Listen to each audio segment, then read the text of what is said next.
Hello दोस्तों, कैसे हो जी आप सब।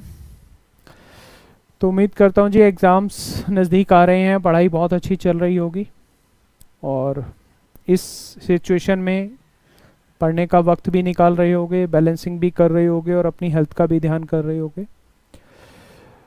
तो दोस्तों आज की क्लास अमेंडमेंट क्लास है, CS एग्जीक्यूटिव मॉड्यूल 1 के कंपनी लॉ की ओल्ड एंड न्यू सिलेबस दोनों की अमेंडमेंट्स की। और इस क्लास में हम जो एग्ज़ाम से रिलेटेड इंपॉर्टेंट अमेंडमेंट्स हैं उनको पढ़ने जा रहे हैं। अमेंडमेंट्स काफ़ी सारी आई हैं, बच्चे परेशान हैं, बट उसमें 70-80% अमेंडमेंट्स हैं पेनल्टीज़ चेंज हुई हैं। और आप जानते हो हम कोई बहुत ज़्यादा पेनल्टीज़ में इंपॉर्टेंट पेनल्टीज़ को ही करते हैं, सारी पेनल्टीज़ पे ध्यान नहीं देते। और जो इम्पॉर्टेंट हैं अमेंडमेंट्स वो मैंने आपकी यहाँ पर सारी कवर की हैं और इस सब का PDF आपको मिल जाएगा जब भी आप देखोगे हमारी वेबसाइट VG स्टडी हब और मोबाइल ऐप, इन दोनों पर। इसके अलावा अब हमारी कोई साइट नहीं है, कोई हमारी फेसबुक आईडी नहीं है। मेरे अपने नाम से है, विवेक सर के अपने नाम से है, हमारे टीचर्स के अपने नाम से है, या हमारी सिर्फ और सिर्फ एक साइट है जहाँ से अब सारी कंट्रोलिंग हो रही है, सारे ऑर्डर्स हो रहे हैं, सब कुछ हो रहा है। तो अब आप इस साइट पर जब जाओगे तो यहाँ पर आपको नोट्स मिल जाएंगे। ये मैं आपको दिखा देता हूँ, ये आप कई बच्चे देख भी चुके होंगे।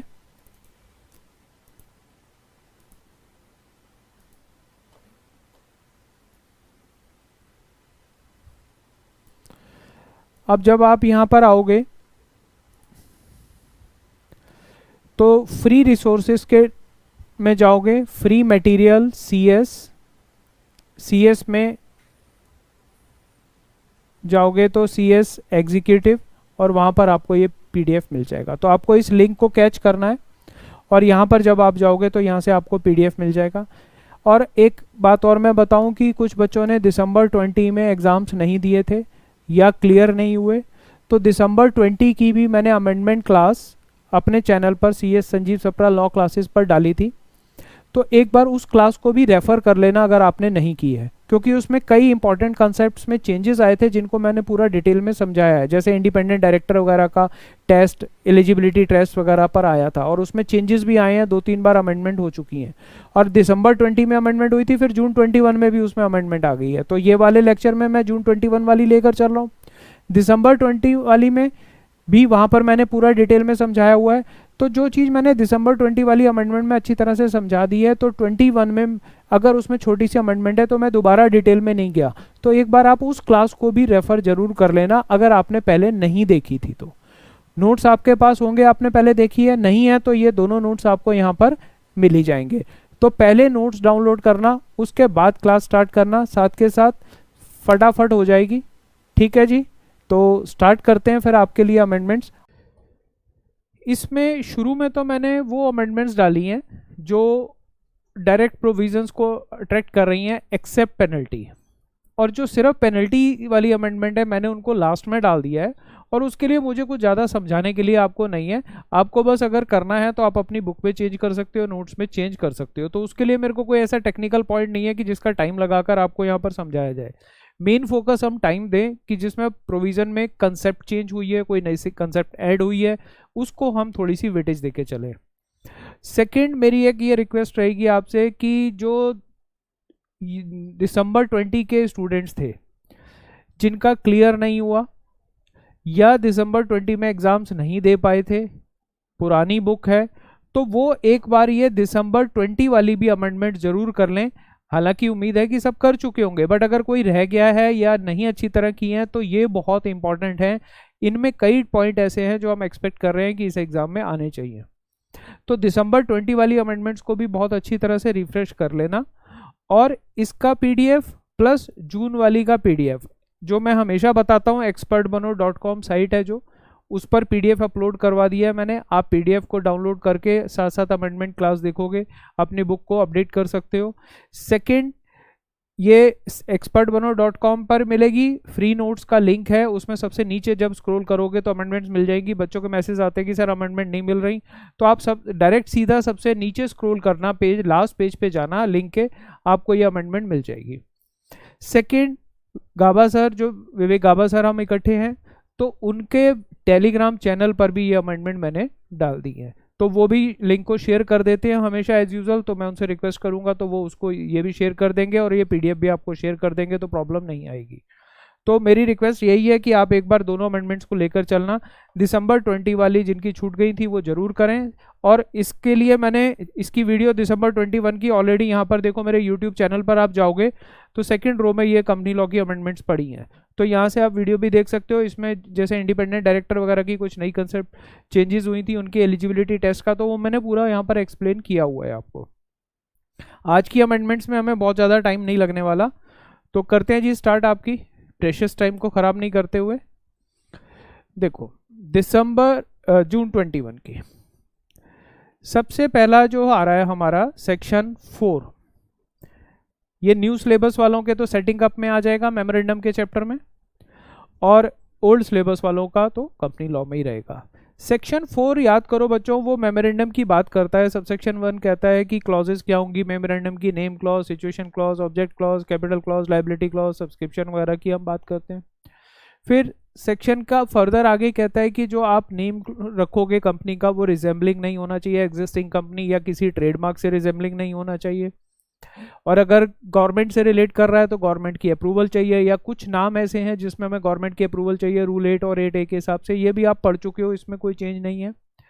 फिर सेक्शन 4 सबसेक्शन 4 कहता है कि जब आप नेम के लिए अप्लाई करोगे तो एप्लीकेशन दोगे, तो पहले रन होता था उसकी जगह अब INC 32 में ही हम नेम अप्रूवल दे देते हैं, जो हम स्पाइस प्लस प्रोसीजर पढ़ते हैं।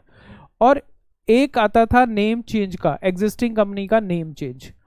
तो अब अमेंडमेंट क्या आई है कि जो हम नेम अप्रूव करवाते थे तो हमें 20 डेज का टाइम मिलता है। INC 32 में तो ये भी फैसिलिटी है कि हम नेम अप्रूवल भी इसी में डाल सकते हैं, साथ में डॉक्यूमेंट्स भी डाल सकते हैं। ये स्पाइस प्लस की मैंने क्लास कराई है, आप उसमें देख सकते हो।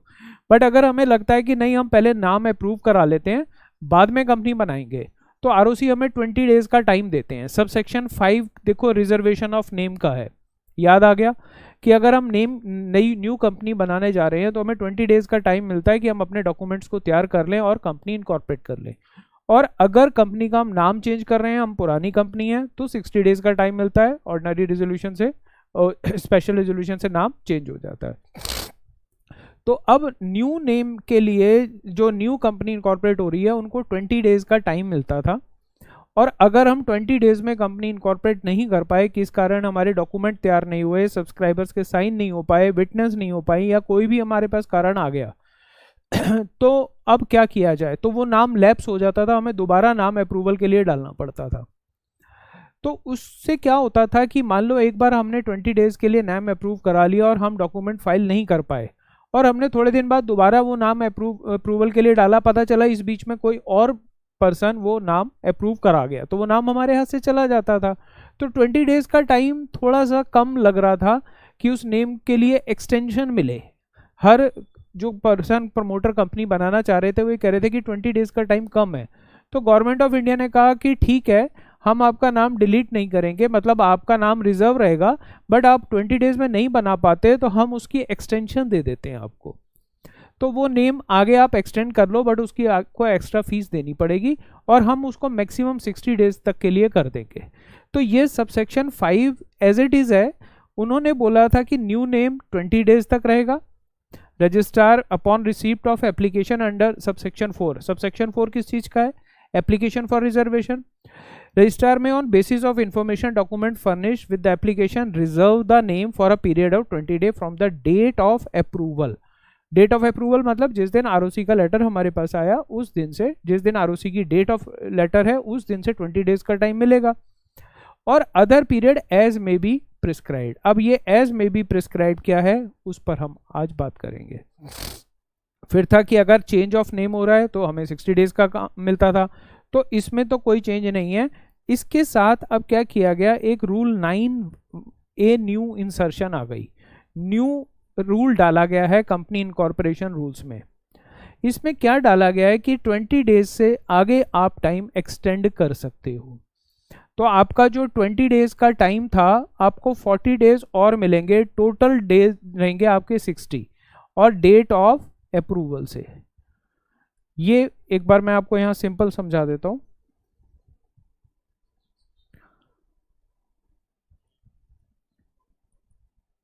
देखो हमारी सपोज डेट ऑफ अप्रूवल से हमें 20 डेज मिलते थे कि हम कंपनी को इनकॉर्पोरेट कर लें, और अगर नहीं कर पाते थे तो 20 डेज के बाद हमें आगे वो नेम जो हमारा था, जो अप्रूव हुआ था, वो इसके बाद लैप्स हो जाता था और यहां तक वो रिजर्व रहता था आरओसी के द्वारा। यहां तक हमें क्लियर है। अब क्या हुआ, अब डेट ऑफ अप्रूवल से हमें 20 डेज तो मिलेंगे ही मिलेंगे जो पहले था, फर्दर अब एक्सटेंशन और मिल गई है और वो 20 डेज का टाइम एक्सटेंड होकर कहां तक जा सकता है, 60 डेज तक।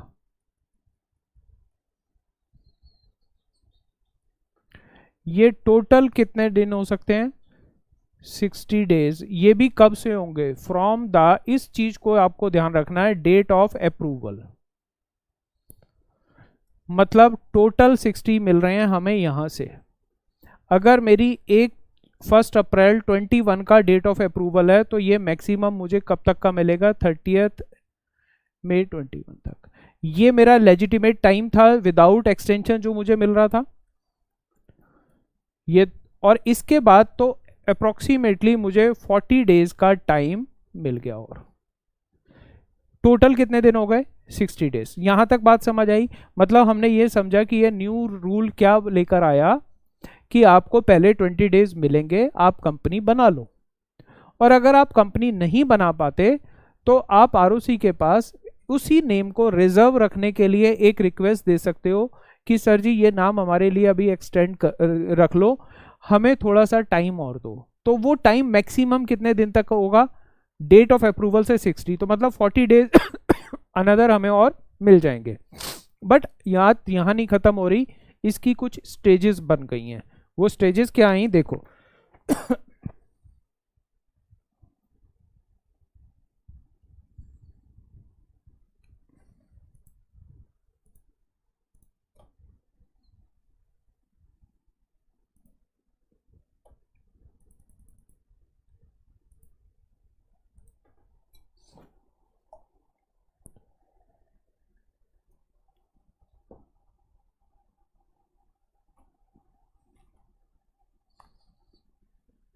ये स्टेजेस आई हैं।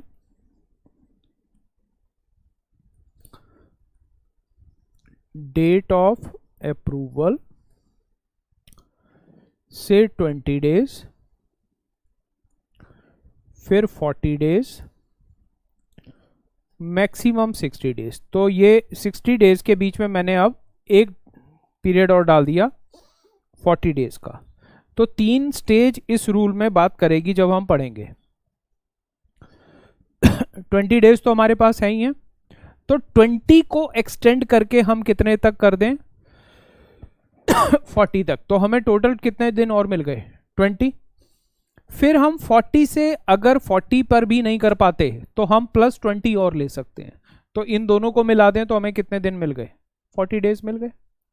तो आपके पास 2 चॉइस हैं अब कि या तो आप 20 से सीधा 60 डेज का ही टाइम ले लो कि जी हमें 40 डेज प्लस और दे दो, या क्या करो आप 20 से पहले 40 जाओ और फिर 20, ये 20 का पहले लो फिर 20 का बाद में लो। तो अगर आपको लग रहा है कि हम 20 दिन हमारे ख़त्म होने वाले हैं, फॉर एग्जांपल अगर मैं 1/4/21 की बात करूं, हमारा डेट ऑफ अप्रूवल है, नेम अप्रूव होकर आ गया हमारे पास, सपोज हमने ABC लिमिटेड नाम रखा।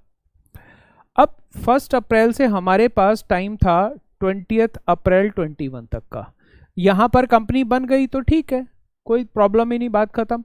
अगर हमें लग रहा है कि हमें इसके बाद का टाइम चाहिए, मोर टाइम नीडेड, तो हम कहां तक मैक्सिमम जा सकते हैं, 60 डेज तक। तो 20 डेज तो हमारे निकल चुके हैं, तो हमें 40 डेज और मिल जाएंगे। तो हमें लग रहा है कि नहीं 20 के बाद हम नेक्स्ट 20 डेज में और बना लेंगे, तो जो हमारा 40 डेज का टाइम आएगा तो हमारे पास 20 डेज का और टाइम मिल रहा है। हमें लग रहा था कि हम इसमें बना लेंगे तो ठीक है। अब अगर हम इस टाइम में भी नहीं बना पाते तो फिर हम क्या करेंगे, फर्दर फिर 20 डेज का टाइम ले लेंगे। इसके लिए फीस यहाँ पर 1000 जाएगी, फीस यहाँ पर 2000 हो जाएगी, फीस डबल हो जाएगी। मतलब हमें 20/4 से पहले पहले लगा कि भैया कंपनी नहीं बन सकती, और ये 20 से पहले करना पड़ेगा, बाद में किया तो नाम लैप्स हो जाएगा। तो हमें एक्सटेंशन की जो एप्लीकेशन देनी पड़ेगी, अप्लाई फॉर एक्सटेंशन, तो आपको फर्स्ट एक्शन 20 अप्रैल से पहले पहले के लिए देनी पड़ेगी। अब अगर हमें लग रहा है कि नहीं जी आरओसी जी हमें सीधा यहाँ 60 डेज का ही टाइम दे दो, तो हमें 40 डेज प्लस और मिल गए। तो इसके लिए आरओसी कहते हैं 3000 रुपये दे दो मुझे भाई। और अगर आपको लग रहा है कि नहीं हम 60 दिन की जरूरत नहीं है, हमें अगले 10-15 दिन में ही हम बना लेंगे, हमें 10-15 दिन और एक्स्ट्रा चाहिए 20 अप्रैल के बाद, तो हम 20 डेज का ले लें। बट कारणवश हम उसमें भी नहीं बना पाए तो एक एक्सटेंशन हमें और 20 की और मिल जाएगी। तो हम ये कहें कि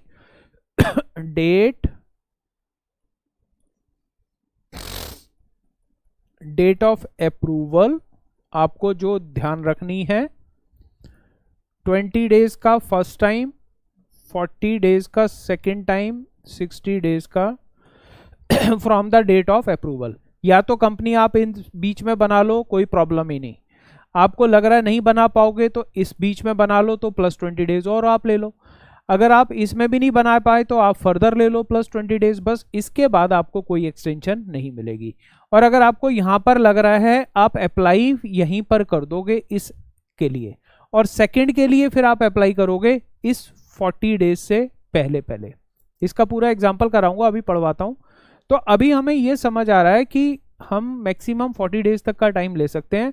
20 का तो हमें मिला ही मिला था, उसके बाद हम या तो सीधा ही 60 का ले लें प्लस 40, या हम 2 बार 20 का ले लें। ये इस रूल में बात है सारी। तो आओ एक बार पढ़ते हैं रूल को, तो और बेटर समझ आएगा। देखो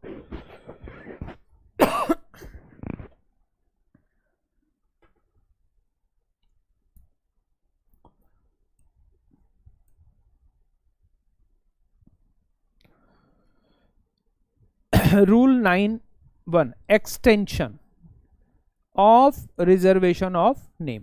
तो जो हमने नाम रिजर्व कराया था वो रिजर्व है, बट उसको एक्सटेंड कराना चाह रहे हैं। तो भाई एक्सटेंड कब कराओगे, एक्सपायरी से पहले ही तो कराओगे। जो चीज एक्सपायर हो गई उसके बाद तो एक्सटेंशन नहीं होगी। तो हमें ये ध्यान रखना है, upon payment of fees, fees पे करनी पड़ेगी। कहाँ जाएंगे, एमसीए की साइट पर। रजिस्ट्रार एक्सटेंड करेंगे पीरियड जो नेम रिजर्व था उनके पास, फॉर्म सेम वही INC 32 जाएगा। कितने दिनों तक, तो देखो 40 डेज तक करेंगे वो, मतलब डेट ऑफ अप्रूवल से 40 डेज, डेट ऑफ अप्रूवल से 40 डेज का मतलब 20 तो पहले मिले हुए थे, 20 और मिले, तो कब 40 days from the date of approval under rule 9। Rule 9 में क्या था कि हम 20 डेज का ही टाइम मिलता था हमें, on payment of fees 1000 before expiry of 20 days from the date of approval. मतलब हम 40 डेज का जो एक्सटेंशन करवाने जा रहे हैं, 40 डेज का मतलब 20 को 40 कराने जा रहे हैं। हमें पहले 20 मिले थे, हमने आरओसी को कहा आरओसी जी इसको 20 को 40 कर दो, तो हमें कितने पैसे देने हैं, 1000। मीन्स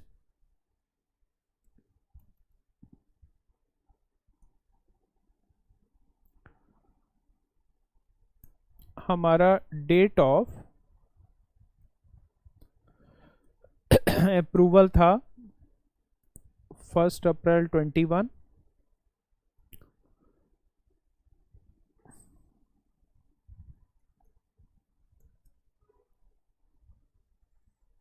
आरओसी रिजर्व्ड नेम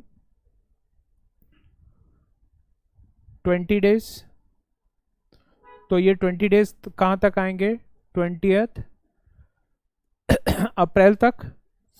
अब अगर हमें लग रहा है कि हम कंपनी इन दिनों में नहीं बनवा पाएंगे, तो हम यहाँ पर एक्सटेंशन करा सकते हैं।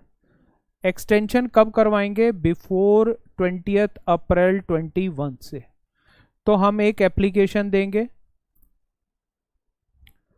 प्लस फी देंगे।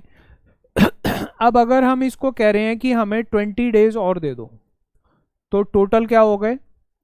40। तो इस 20 को हम क्या कह रहे हैं, कितना कर दो आरओसी? 40 डेज कर दो।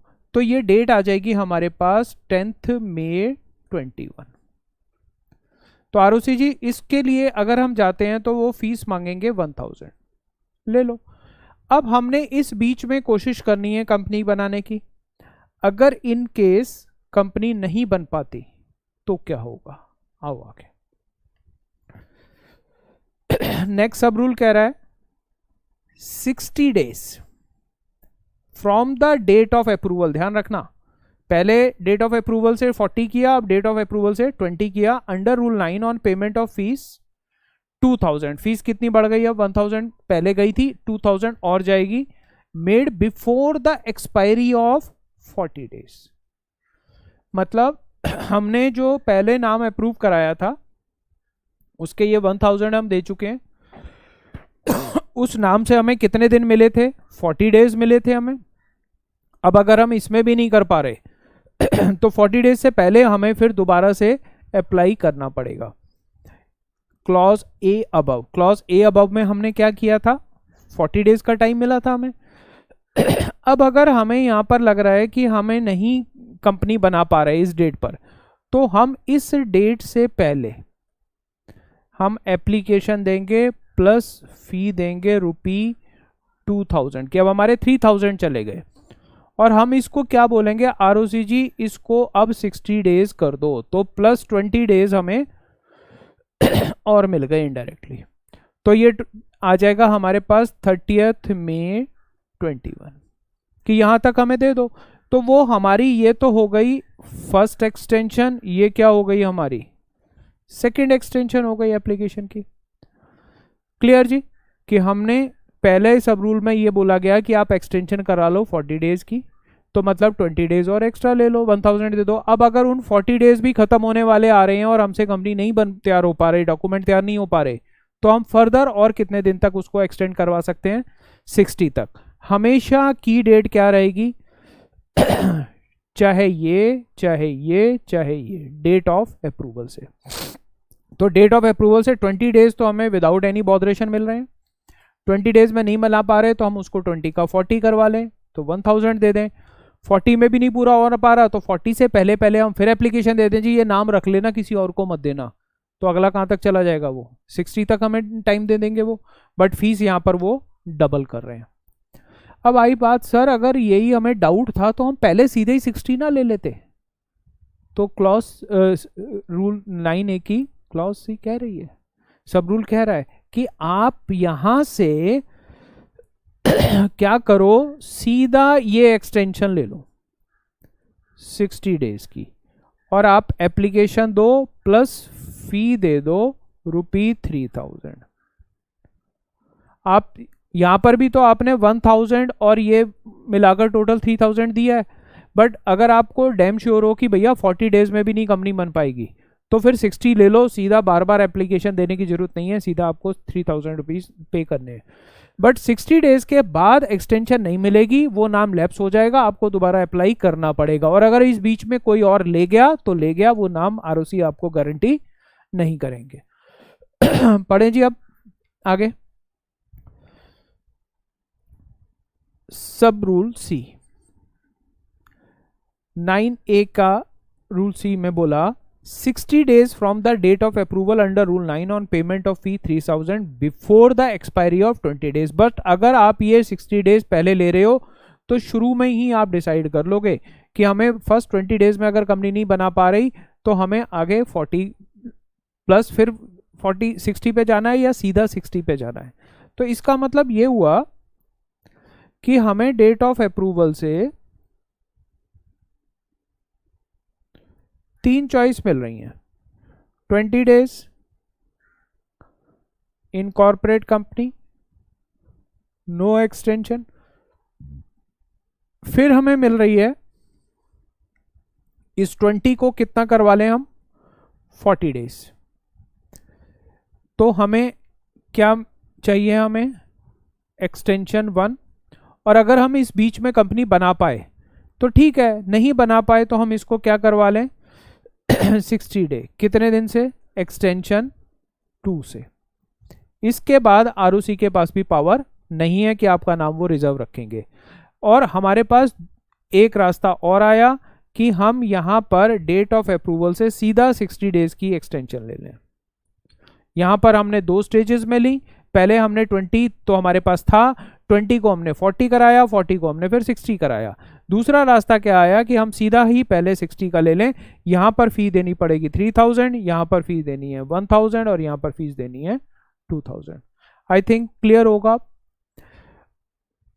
उसके बाद अब बचा हुआ पार्ट पढ़ लेते हैं। प्रोवाइजो क्या कहता है, रजिस्ट्रार है power to cancel the reserve name in accordance with the subsection 5 of section 4। उसके बाद आरओसी के पास फिर भी पावर पूरी दी गई है कि वो बीच में भी कैंसिल कर सकते हैं, एक्सटेंशन देना उनकी मर्जी है, दें या ना दें। तो ये एक आरओसी को साथ में पावर दी गई है कि वो उस नाम को कैंसिल भी कर सकते हैं। ठीक है जी। अब जैसे आपने पढ़ा था सबसेक्शन 5 के बाद आ जाता है कि अगर नेम रॉन्ग पर्टिकुलर्स से लिया है, फ्रॉड से लिया है, मिस रिप्रेजेंटेशन से लिया है, तो आरओसी 1 लाख तक का फाइन लगा के नेम को कैंसिल भी कर सकते हैं।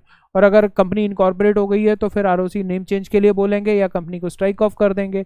तो वो आरओसी की पावर सारी एज इट इज रहेंगी, बट यहाँ पर एक रिलैक्सेशन दी गई है कि आप कंपनी कैसे इनकॉर्पोरेट कर रहे हो। तो मतलब हमारे पास अब सारी बात को कंक्लूड करने का ये आया कि अगर हम नई कंपनी बनाते हैं तो हमें टाइम मिलता है 20 डेज का। अगर हम 20 डेज में नहीं बना पा रहे तो हम एक्सटेंशन ले सकते हैं। उस 20 डेज को मैक्सिमम हम 60 तक ले जा सकते हैं। या तो हम सीधा 20 से 60 करवा लें, एक ही बार में 3000 पे कर दें, या हमें लग रहा है कि हमें 60 की जरूरत नहीं है, हम 40 डेज की करवा लें तो 20 से 40 करवा सकते हैं। बट स्टिल अगर 40 में भी कंपनी नहीं बना पाए तो हम 40 को 60 कर सकते हैं। ये इस सारे रूल का क्रक्स है। तो अगर आपको नोटिंग करनी हो तो मैंने इसकी एक और तरह से स्लाइड बनाई हुई है। अब मैं सारी बात को क्रक्स करूं। Status of name approved, without extension हमें कितने दिन मिल रहे हैं 20 डेज, विद एक्सटेंशन कितने मिल रहे हैं हमें 60 डेज। कहां से, from the date of approval से। हमें एक्स्ट्रा डेज नेट कितने मिल रहे हैं 40। रूल 9 ये कहता है एक्सटेंशन के लिए आपको एप्लीकेशन देनी पड़ेगी। अब एप्लीकेशन आप दोगे तो आपको 2 टाइम एक्सटेंशन आ रही है या 1 टाइम एक्सटेंशन आ रही है। 1 टाइम एक्सटेंशन का मतलब है सीधा 60 डेज ले लो, 3000 पे कर दो। बट एप्लीकेशन कब देनी पड़ेगी, फर्स्ट 20 डेज से पहले एक्सपायर होने से, जो आपका लेजिटिमेट पर्पस विदाउट एक्सटेंशन वाला टाइम है। 2 टाइम एक्सटेंशन में फर्स्ट टाइम एक्सटेंशन आप ले लो within 20 day of date of approval. कितने दिन के लिए, 20 को 40 करा लो। कितनी फीस देनी है 1000। और अगर हमने 20 का 40 कराया था, 40 खत्म होने वाला है, हमें नहीं लग रहा कि हम कंपनी इनकॉर्पोरेट कर पाएंगे, तो 40 को 60 करवा लो। तो कब कराओगे, बिफोर 40 डेज जो आपके एक्सपायर हो रहे हैं। कितने दिन उसको आपको हो जाएंगे 40 के 20। फी कितनी लगेगी 2000। तो आप इसको अगर लिखने के लिए आ जाए एग्जाम में तो आप इस टेबल को यूज कर सकते हो। हाईली इंपॉर्टेंट है, कोई प्रैक्टिकल सिचुएशन बन सकती है, कोई केस स्टडी बन सकती है, आपको सिचुएशन दी जा सकती है, तो आपको बहुत ध्यान से इसको करना है। और मैंने इसको एक और फॉर्म में भी दे दिया है, आप इसको भी जो आपको स्लाइड अपने कंफर्टेबल लगे आप उसको नोट कर सकते हो। देखो अगर क्वेश्चन आ जाए हमारे पास तो इससे बाहर नहीं आएगा। सबसे पहले हमें क्या पकड़ना है, डेट ऑफ अप्रूवल। तो डेट ऑफ अप्रूवल से फर्स्ट 20 डेज तो हमारे पास टाइम अलाउड है, हमें कोई टेंशन है ही नहीं।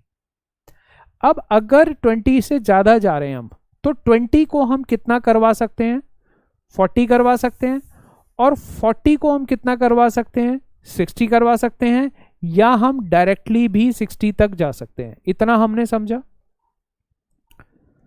अब आते हैं आगे। सपोज 1 अप्रैल का ही एग्जांपल लेता हूं मैं।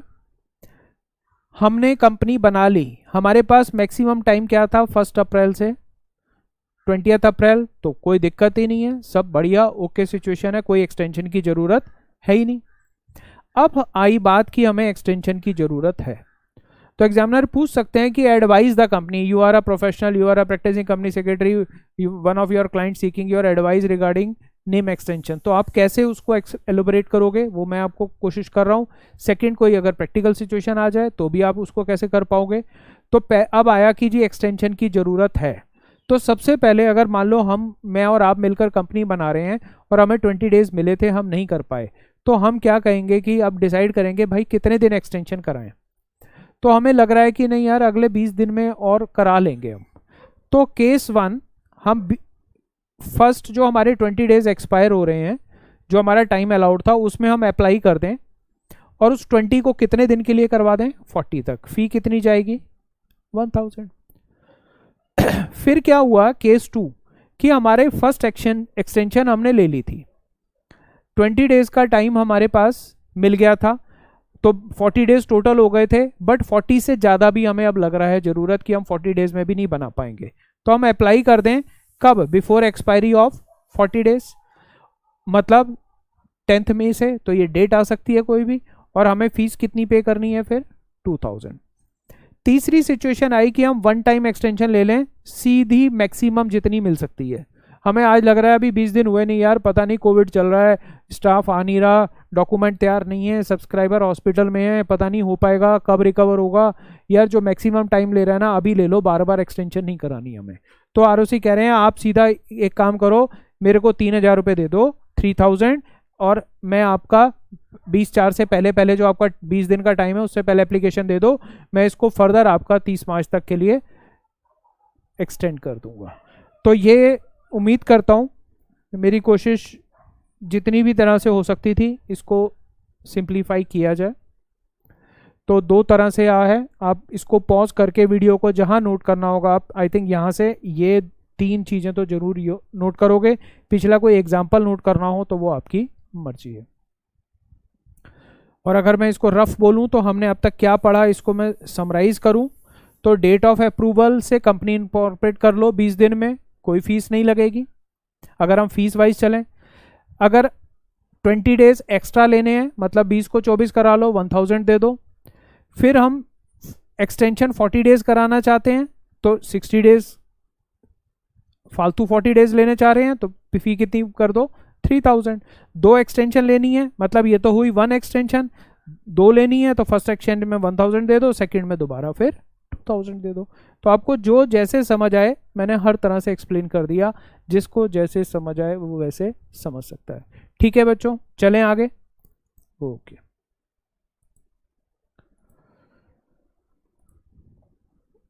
आओ आगे। अगली अमेंडमेंट, ये अमेंडमेंट न्यू सिलेबस वालों के सेटिंग अप में है, मेमोरेंडम के चैप्टर में, और अगली अमेंडमेंट भी मेमोरेंडम के चैप्टर से ही आ रही है, कंपनी लॉ और सेटिंग अप के मेमोरेंडम के चैप्टर से। सेक्शन 16 में rectification of name of company है। ये सेक्शन क्या है कि अगर कोई कंपनी सिमिलर नेम से इनकॉर्पोरेट हो गई, वो किसी एग्जिस्टिंग कंपनी से सिमिलर है या किसी रजिस्टर्ड ट्रेडमार्क से है, 2 सिचुएशन आती हैं। सेक्शन 16 आपने किया हुआ है कि अगर एक कंपनी इनकॉर्पोरेट हो गई और पता चला कि इसका नाम किसी पुरानी कंपनी से मिलता जुलता है या किसी रजिस्टर्ड ट्रेडमार्क से है, वो चाहे कंपनी नहीं है बट ट्रेडमार्क रजिस्टर्ड है। जैसे आप ये लोगो देख रहे हो, CAVG स्टडी हब, अगर गाबा सर और मैं पार्टनर हैं या गाबा सर प्रोप्राइटर हैं और हमने ये ट्रेडमार्क नहीं कराया तो रजिस्टर्ड है ये ट्रेडमार्क, सॉरी हमारा, बट हमने कंपनी नहीं बनाई, तो इस ट्रेडमार्क के अगेंस्ट अगर कोई कंपनी बनाता है इस नेम को यूज करके तो भी हम ऑब्जेक्ट कर सकते हैं, इवन हमने कंपनी इनकॉर्पोरेट नहीं की। और अगर हमने इस नाम से कंपनी इनकॉर्पोरेट कर रखी है तो राइट टू ऑब्जेक्शन है ही है, बट इस नाम से हमने ट्रेडमार्क में रजिस्ट्री करा रखी है बट कंपनी इनकॉर्पोरेट नहीं की, तो इस केस में हम फिर ऑब्जेक्ट कर सकते हैं।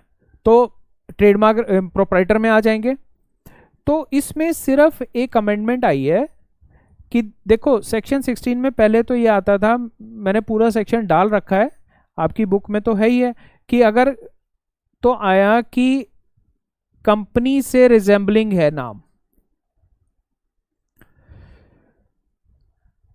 न्यू नेम इज रजिस्टर्ड, जो भी कंपनी रजिस्टर्ड हुई है तो वो डायरेक्शन देंगे कंपनी को। और आप याद करो 3 मंथ्स का टाइम मिलता है और ऑर्डिनरी रेजोल्यूशन से कंपनी नाम चेंज कर सकती है, यहाँ पर स्पेशल रेजोल्यूशन की जरूरत नहीं है अगर गवर्नमेंट ने डायरेक्ट किया है कि नाम चेंज करो। ये क्लियर है सबको। दूसरा था कि अगर किसी ट्रेडमार्क से रिजेंबलिंग हो गया और वो रजिस्टर्ड होना चाहिए ट्रेडमार्क, तो उसका प्रोप्राइटर ऑब्जेक्शन कर सकता है, और उसको कितने टाइम का टाइम मिला हुआ है? 3 इयर्स का। तो टोटल 3 इयर्स का टाइम है, मतलब 3 इयर्स लैप्स हो गए तो उनके पास कोई राइट नहीं है उस कंपनी के नेम को चैलेंज करने के लिए। फिर वो उस कंपेल नहीं कर सकते कि नाम चेंज करो, रिक्वेस्ट कर सकते हैं, कंपेल नहीं कर सकते। मान लो मैं एक सोल प्रोप्राइटर हूं, मेरा एक ट्रेडमार्क है, रजिस्टर्ड है, तो मैं आराम से बैठा हूं। अब उस नाम से कोई कंपनी इनकॉर्पोरेट कर लेता है, तो मेरा राइट टू ऑब्जेक्ट है, मैं कंपेल कर सकता हूं। 3 साल के अंदर अंदर अगर कंपनी इनकॉर्पोरेट हुई है तो 3 साल में जाके मैं ऑब्जेक्ट कर सकता हूं कि भैया आप अपना नाम चेंज करो। गवर्नमेंट को अप्लाई करूंगा मैं, और अगर 3 साल निकल चुके हैं तो गवर्नमेंट मेरी इसमें हेल्प नहीं करेगी। हाँ, मैं कंपनी को रिक्वेस्ट कर सकता हूं आप नेम चेंज कर दो, कंपनी की मर्जी है नेम चेंज करे या ना करे। इस तरह का क्वेश्चन आ सकता है, ध्यान रखना। तो रजिस्टर्ड ट्रेडमार्क वाले के पास right to change, right to compel for change of name if name is resembling with his trademark, he has right up to 3 years from the date of incorporation of company. But अगर 3 years निकल गए तो उसका right to compel खत्म हो जाएगा, उसका right to request रहेगा, बट वो रिक्वेस्ट कंपनी माने ना माने कोई जिम्मेवारी नहीं है। तो अब इसमें क्या था कि अगर वो विद इन 3 इयर्स चला जाता है ऑब्जेक्ट करने, तो गवर्नमेंट के पास जाएगा, गवर्नमेंट डायरेक्शन देगी सेंट्रल गवर्नमेंट की, direct the company to change the name. तो वो नेम चेंज करेगा, तो पीरियड पहले था 6 मंथ, वो घटकर कितना हो गया है? 3 मंथ। दिस इज अमेंडमेंट कि ये 6 महीने के टाइम को कितना कर दिया गया? 3 मंथ्स कम किया गया। सबसेक्शन 3 में पेनल्टी थी, उसको पूरा डिलीट किया गया, और उसकी जगह पेनल्टी को हटाकर ये नया मैटर आया है। सबसेक्शन 3 में ये मैटर कट गया और नया क्या आ गया कि अगर वो पर कंपनी गवर्नमेंट की डायरेक्शंस को नहीं मानती, 3 मंथ्स के अंदर नेम चेंज नहीं करती, तो क्या करो भाई? अब मैं गया सेंट्रल गवर्नमेंट के पास, सेंट्रल गवर्नमेंट जी हमारे ट्रेडमार्क से रिजेंबलिंग कंपनी इनकॉर्पोरेट हो गई है, आप उनको ऑर्डर दो चेंज करे। गवर्नमेंट ने ऑर्डर दिया, 3 महीने का नोटिस दिया, कंपनी ने नाम चेंज नहीं किया। अब क्या ऑप्शन है? तो ये सेंट्रल गवर्नमेंट के पास एक पावर आई है, वो एक नया नाम कंपनी का जबरदस्ती चेंज करवा देंगे, नया नाम अलॉट कर देंगे, रजिस्ट्रार उस नाम को अपने रजिस्टर में एंटर कर लेंगे, न्यू नेम, नया सर्टिफिकेट ऑफ इनकॉर्पोरेशन इशू हो जाएगा, और कंपनी को वो मानना पड़ेगा नाम। हाँ, अब नाम कंपनी को नया वाला पसंद नहीं आ रहा, तो कंपनी क्या करे? कंपनी सेक्शन 13 के अंदर अल्टरेशन ऑफ नेम का प्रोसीजर यूज करके उस नाम को चेंज कर सकती है। तो इस सारी बात को अगर मैं क्रक्स में लूं, सेक्शन 16 जो आया,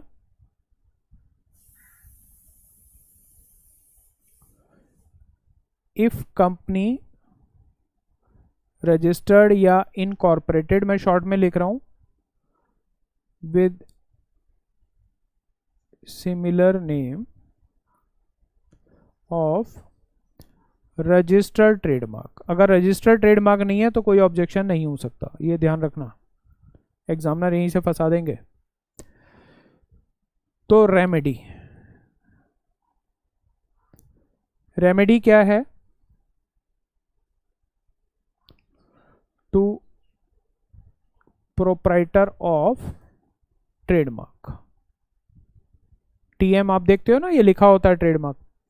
रेमेडी टू प्रोप्राइटर, पहला है अप्लाई टू सेंट्रल गवर्नमेंट, कितने दिनों में? With in 3 years of incorporation of company. Central government direction देगी कंपनी को, चेंज नेम, 3 मंथ्स का टाइम दिया जाएगा। अब इसमें 2 आएगी, कंपनी चेंज्ड नेम, कंपनी ने नेम चेंज कर दिया तो कोई प्रॉब्लम ही नहीं है, कंपनी डज नॉट चेंज, तो यहां पर पावर दे दी गई सेंट्रल गवर्नमेंट। पहले तो फाइन था, तो ये फाइन को हटाकर क्या कर दिया गया, पावर दे दी गई सेंट्रल गवर्नमेंट को। Central government shall allot new name by its own. ROC shall issue new COI, new COI issue कर देंगे और नया नाम अपने रजिस्टर में नोट नेम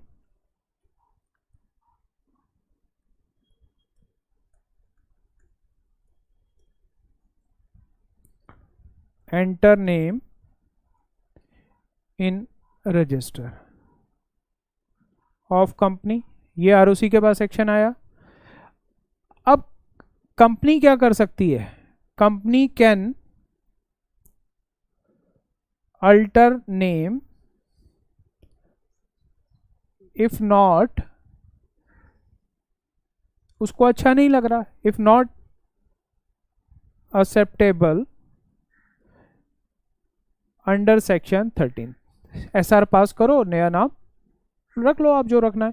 तो ये एक नई पावर गवर्नमेंट को दे दी गई और ये 3 मंथ का टाइम, जो पहले 6 मंथ था मेन, ये अमेंडमेंट आई और मैंने आपको पूरा इसका सेक्शन ही करा दिया। ध्यान रखना ये जो कीवर्ड है, रजिस्टर्ड होना चाहिए, 3 इयर्स के टाइम के अंदर होना चाहिए, 3 मंथ का टाइम दिया जाएगा। तो इस बहाने से आपका पूरा सेक्शन रिवाइज भी हो गया और न्यू अमेंडमेंट भी हो गई। ठीक है जी, इसको नोट करना हो तो आप कर लेना। मैंने जल्दबाजी में लिखा है, थोड़ा सा हैंड राइटिंग को एक्सक्यूज करना, मैं सजाने बैठा तो बहुत टाइम लग जाता है, अननेसेसरी आपका और मेरा दोनों का टाइम वेस्ट होगा। प्रोफेशनल स्टूडेंट हो, इतना समझ आता होगा। ठीक है जी, चलो आगे। ये आप पॉज करके नोट कर सकते हो। ये हमारी सेकंड अमेंडमेंट हुई, ये भी एसबीसी में आएगी। अब आ गई कंपनी लॉ की, न्यू सिलेबस या ओल्ड सिलेबस। सेक्शन 23 दोनों के लिए कंपनी लॉ में ये सेक्शन है,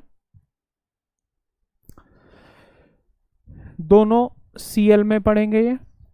सेक्शन 23 याद करो, जो इंट्रोडक्टरी सेक्शन है, जैसे मैं आपको याद कराता था कि कंपनी लॉ में सेक्शन 1 कहता है जी मेरी short title of commencement introduction, फिर सेक्शन 2 कहता है जी डेफिनेशन, सेक्शन 3 कहता है मेरे पास कितनी तरह की कंपनियां बन सकती हैं, तो पब्लिक, प्राइवेट, ओपीसी। तो 3 से लेकर 22 तक क्या है, सारा इनकॉर्पोरेशन ऑफ कंपनी है।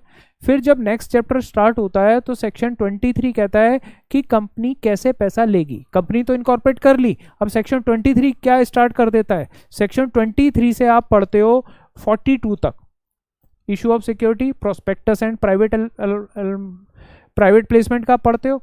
तो सेक्शन 3 से 22 तक इनकॉर्पोरेशन है, 23 से 42 तक प्रोस्पेक्टस है, प्राइवेट प्लेसमेंट है। तो सेक्शन 23 जो पहला इस चैप्टर का सेक्शन है, इशू ऑफ सिक्योरिटीज का, प्रोस्पेक्टस कैसे इशू होगा, प्राइवेट प्लेसमेंट कैसे होगी, तो 23 कहता है कि कौन सी कंपनी कैसे इशू करेगी।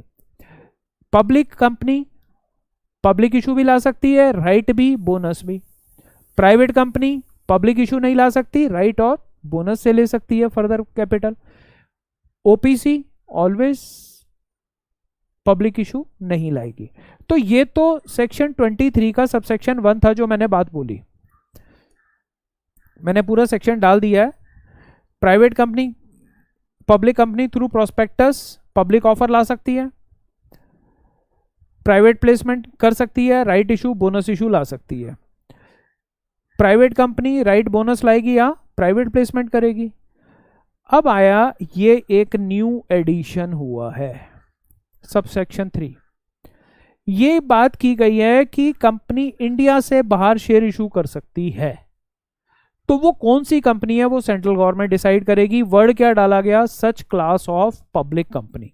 ऑब्वियसली पब्लिक ऑफर ला रही है, तो प्राइवेट कंपनी को बात नहीं की जा रही, पब्लिक कंपनी को बोला जा रहा है कि आप अगर फॉरेन ज्यूरिडिक्शन में आप बाहर लिस्टिंग कराना चाहते हो तो वो अलाउड है, उसके rules as may be prescribed अभी डाल के छोड़ दिए गए हैं। तो ये सबसेक्शन ये अलाउ कर रहा है इसमें कि एक पब्लिक कंपनी इंडिया में तो इशू कर ही रही है, अगर वो इंडिया से बाहर लिस्टिंग चाहती है फॉरेन ज्यूरिडिक्शन में, तो वो क्लास ऑफ कंपनी भी सेंट्रल गवर्नमेंट डिसाइड करेगी और कैसे होगा वो भी सेंट्रल गवर्नमेंट इशू करेगी। परमिटेड स्टॉक एक्सचेंज जो इंडिया से बाहर के होंगे, जो एडीआर जीडीआर आप पढ़ भी चुके हो, उसी को और फर्दर क्लैरिफाई किया गया। अब एडीआर जीडीआर में ऐसा भी किया गया है कि अगर कंपनी इंडिया में लिस्टेड नहीं है तो भी उसको बाहर अलाउ किया जा सकता है। तो इसके ऊपर अब बात चल रही है कि कंपनी फॉरेन में कैसे जाए। तो फॉरेन लिस्टिंग से फायदा क्या होता है, वर्ल्ड वाइड रिकॉग्निशन होती है, कस्टमर बेस बढ़ता है, इन्वेस्टर बेस बढ़ता है और फॉरेन करेंसी इंडिया में भी आ रही है।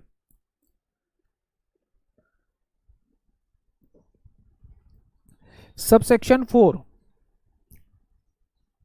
सेंट्रल गवर्नमेंट में by notification exempt any class of company. कौन सी कंपनी, दोनों किसके सबसेक्शन है ये, पब्लिक कंपनी की बात कर रहे हैं।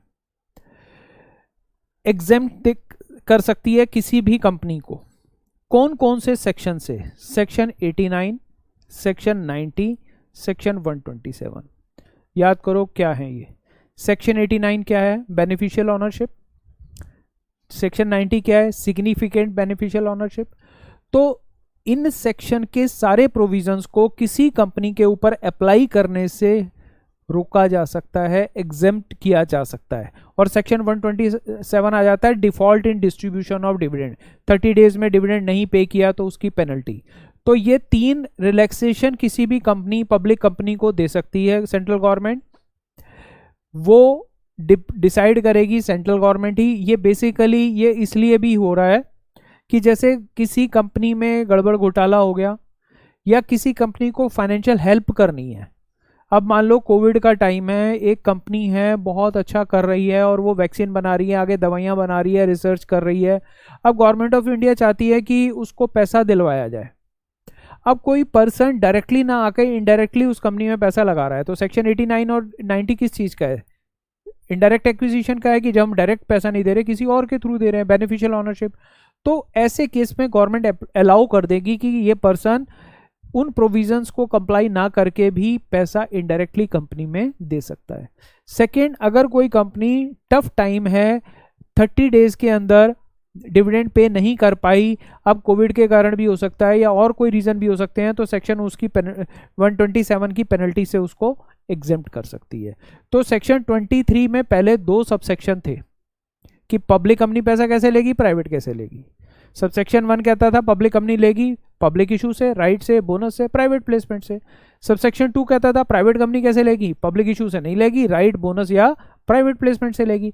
सबसेक्शन 3 आ गया कि एक पब्लिक कंपनी अगर इंडिया से बाहर किसी स्टॉक एक्सचेंज पे लिस्टिंग कराना चाहती है तो गवर्नमेंट उस कंपनी को नोटिफाई करेगी और अलाउ कर सकती है। क्लास ऑफ कंपनियां वो डिसाइड की जाएंगी, मोस्टली आईटी कंपनियां होती हैं या रिसर्च डेवलपमेंट से रिलेटेड कंपनियां हो सकती हैं। फिर आया सबसेक्शन 4 नया ऐड हुआ, उसमें क्या बोला गया कि गवर्नमेंट किसी भी क्लास की कंपनियों को एग्जेम्प्ट कर सकती है from the provisions of section 89, 90 and 127। और इस चैप्टर के भी और चैप्टर 4 के भी, इस चैप्टर का मतलब 23 से 42 तक के जितने भी सेक्शंस हैं उनसे भी, प्लस सेक्शन 89। यह मैं मिस कर गया था, ये ध्यान रखना इसको भी। दिस चैप्टर का मतलब है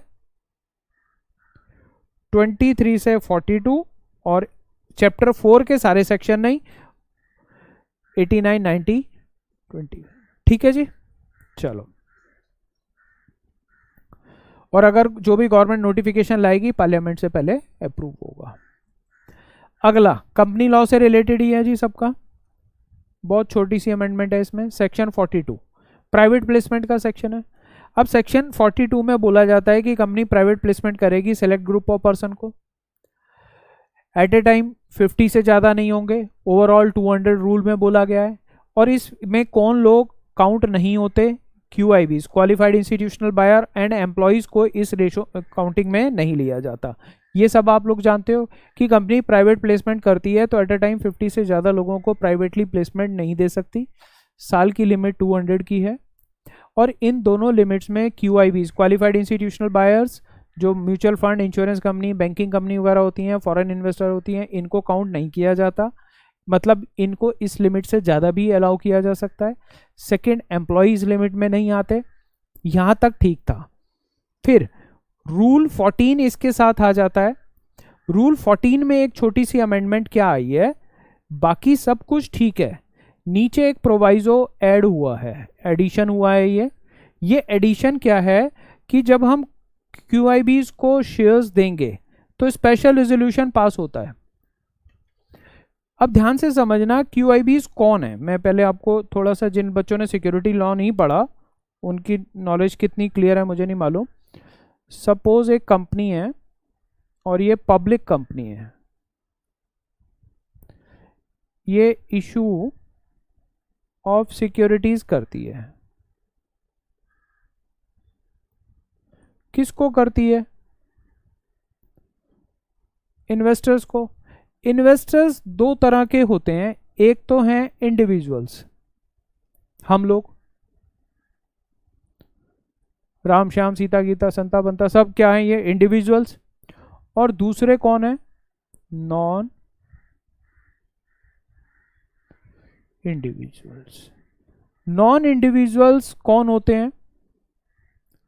banks, mutual funds,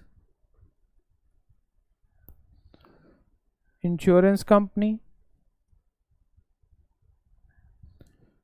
pension funds, foreign portfolio investor, जिनको आप पुराना नाम FIIs भी जानते थे। और ये लिस्ट है QIBs की, काफी लंबी लिस्ट है और सेबी की ICDR रेगुलेशन में इसको डिफाइन किया गया है। अब नॉन इंडिविजुअल्स में से इनमें से कुछ को बोला जाता है क्वालिफाइड इंस्टीट्यूशनल बायर्स, और वो हैं नेम्ड इन सेबी ICDR। इसमें नेम्ड हैं तो सेबी इनको क्वालिफाइड का मतलब है इनको किसी कंपनी के शेयर्स में अप्लाई करने के लिए बार बार परमिशन लेने की जरूरत नहीं है। अब इशू ऑफ सिक्योरिटी कंपनी कैसे करेगी? इन इन्वेस्टर्स को करेगी। अब इशू ऑफ सिक्योरिटीज कैसे होगी? या तो प्राइवेट प्लेसमेंट होगी, या पब्लिक ऑफर होगी, या राइट होगा, या बोनस होगा। हम ये पढ़ रहे थे। अब प्राइवेट प्लेसमेंट के साथ जब आप सिक्योरिटीज लॉ में पढ़ते हो तो और भी आ जाता है, प्रेफरेंशियल इशू आ जाता है। ये तो कंपनी लॉ में भी सेक्शन 62 में आपने पढ़ा है। प्रेफरेंशियल इशू के साथ और क्या आ जाता है? QIP, qualified institutional placement. Qualified institutional placement होती ही किसको है? सिर्फ QIBs को। इसकी फुल फॉर्म है क्वालिफाइड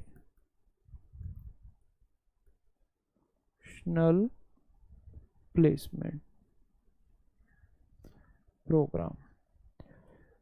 ये क्या होता है? प्राइवेट प्लेसमेंट होती है ये प्राइवेट प्लेसमेंट होती है। और ओनली किसको होती है? QIBs को। बेसिकली ये क्यों की जाती है? कंपनी को क्विक फंड्स चाहिए। जैसे पब्लिक इशू कंपनी लाएगी तो बहुत लेंथी प्रोसीजर है। अगर कंपनी को फंड्स की जरूरत है, अगर मैं एक एग्जांपल दूं, एक ABC लिमिटेड है, उसको नीड ऑफ फंड्स है, सपोज ₹5,000 करोड़, 5,000 करोड़ चाहिए, तो उसके पास सोर्स क्या है? लोन ले ले, या वो शेयर्स इशू कर दे। लोन ले ले तो किसी बैंक से ले ले, फाइनेंशियल इंस्टीट्यूशन से ले ले, या क्या इशू कर दे? डिबेंचर इशू कर दे। अब शेयर्स इशू करती है तो वो किस किस तरीके से कर सकती है? प्राइवेट प्लेसमेंट, राइट या बोनस, पब्लिक ऑफर, या प्रेफरेंशियल इशू। अब ये होंगे तो ऑल एग्जिस्टिंग शेयर होल्डर को देने पड़ेंगे। ये होगा तो एनी न्यू इन्वेस्टर्स आ जाएंगे। अब कंपनी को लग रहा है कि ये भी लोग अभी पैसा देने को तैयार नहीं है, और इसका प्रोसीजर है, लेटर ऑफर बनेगा, अप्रूवल होगा, फिर डिस्पैच होगा, फिर 15 दिन का टाइम दिया जाएगा। आपने सेक्शन 62 में पढ़ा राइट इशू का। अब नीड ऑफ फंड चाहिए अर्जेंट, जल्दी पैसा चाहिए, क्विक फंड्स। पब्लिक ऑफर लाएगी, अगेन वही ड्राफ्ट ऑफर डॉक्यूमेंट और उस पब्लिक को सेबी को जाएगा, अप्रूवल आएगी, पब्लिक इशू आएगा, और दूसरा नंबर ऑफ इन्वेस्टर बहुत ज़्यादा बढ़ जाएंगे। तो कंपनी के पास दो रास्ते हैं अर्जेंट फंड के, या तो प्राइवेट प्लेसमेंट कर ले, या वो क्या कर ले, प्रेफरेंशियल इशू ले आए। प्रेफरेंशियल इशू भी मोस्टली एक सेलेक्ट ग्रुप ऑफ पर्सन को दिया जाता है, प्राइवेट प्लेसमेंट एक पर्टिकुलर पर्सन को दिया जाता है, इतना हम जानते हैं। तो इसमें नॉर्मली जो बड़े लोग आएंगे, ये 5,000 करोड़ का पैसा अब हम लोग तो अचानक से नहीं दे देंगे ना, तो इसमें बड़े लोग आएंगे। उन बड़े लोगों को हम क्या बोल रहे हैं, QIB, क्वालिफाइड इंस्टीट्यूशनल बायर्स। यहां तक बात समझ आई। अब बात आती है कि जब सेक्शन 62 क्या कहता है, further issue of capital, special resolution pass होगा, चाहे वो प्रेफरेंशियल, अब QIB इसको दे रहे हो तो प्रेफरेंशियल इशू आ गया, प्राइवेट प्लेसमेंट कर रहे हो तो भी स्पेशल रेजोल्यूशन चाहिए। सेक्शन 42 भी क्या कहता है, प्राइवेट प्लेसमेंट करोगे तो स्पेशल रेजोल्यूशन चाहिए, प्रेफरेंशियल इशू लाओगे तो भी स्पेशल रेजोल्यूशन चाहिए। अब कंपनी को इमीडिएटली फंड्स चाहिए, स्पेशल रेजोल्यूशन पास कराना है, मतलब 21 दिन का नोटिस, जनरल मीटिंग बुलाओ, दुनिया भर का झंझट। तो उससे बचने के लिए कंपनी, अगर पीछे उसने रेजोल्यूशन कोई पास कराया था और उस रेजोल्यूशन में लिमिट थी कि 10,000 करोड़ तक आप शेयर इशू कर लेना, तो वो लिमिट में अभी 10,000 करोड़ एग्जॉस्ट नहीं हुई। फॉर एग्जांपल कंपनी ने 4,000 करोड़ की इशू की है अभी, तो उस रेजोल्यूशन में जो शेयर होल्डर ने ऑथराइज किया था वो तो 10,000 करोड़ कर दिया था, कंपनी ने एक्चुअल उस टाइम पे इशू किए 4,000 करोड़, तो बाकी बैलेंस 6,000 करोड़ की परमिशन अभी है ना, तो उसके लिए उसको दोबारा SR पास नहीं करना पड़ेगा। ये है प्रोवाइजो। पढ़ाता हूं मैं अभी आपको, देखो सेक्शन 42 में ये बोला गया है कि कंपनी प्राइवेट प्लेसमेंट करेगी, इन लोगों को कर सकती है। प्राइवेट प्लेसमेंट होगी तो अनलेस क्या पास होगा, स्पेशल रेजोल्यूशन पास होगा। तो अब उसमें एक्सप्लेनेटरी स्टेटमेंट जाएगी, ये रूल 14 कहता है। तो इसमें ये एक एक्सेप्शन आ गई जो ऐड की गई है कि इन केस ऑफर और invitation of securities to qualified institutional buyer, it shall be sufficient if company passes previous special resolution only in a year for the all the allotment to such buyers during the year. मतलब अगर company की general meeting हुई थी, चाहे वो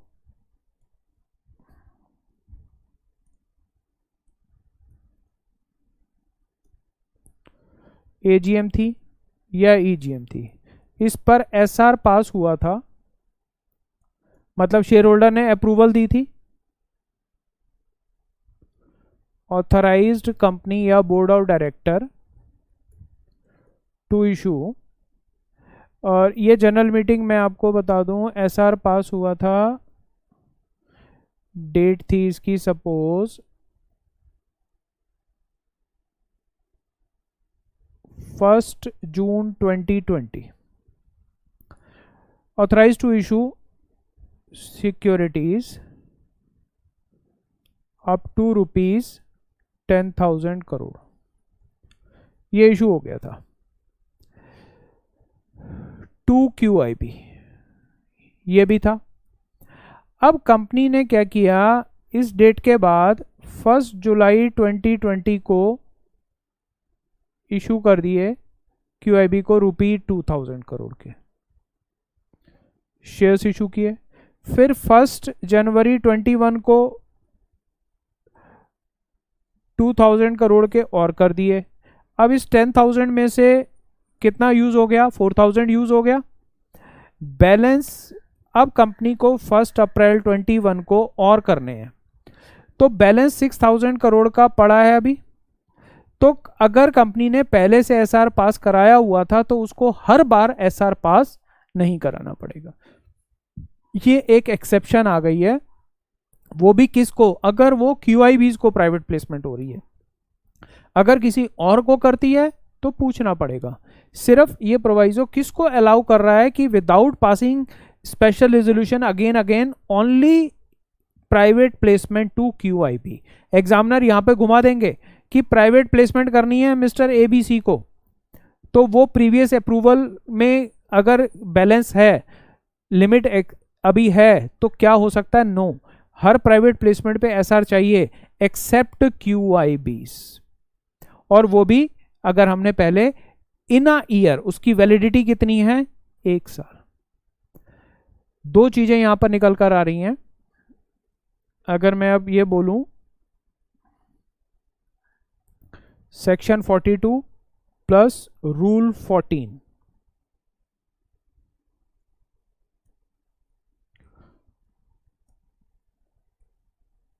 ये किस चीज का है, प्राइवेट प्लेसमेंट का। Company can issue securities bye, मैं जल्दी लिख रहा हूं, समझ आ रहा होगा, आ रहा है ना, issue securities by private placement to select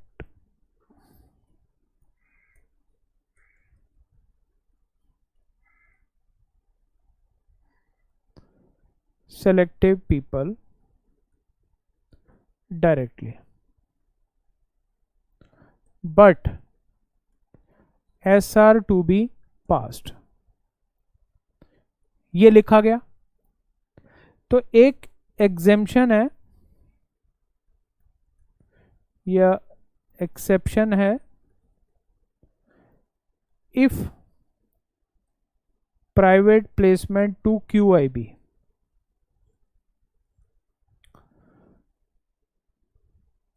SR, यहां पर मैं लिख देता हूं एवरी टाइम, जितनी भी प्राइवेट प्लेसमेंट करेगी हर बार उसको SR पास कराना पड़ेगा। बट एक एक्सेप्शन आ गई कि if private placement to QIB SR can be passed once in a year and private placement can be made throughout year, पूरे साल की जा सकती है।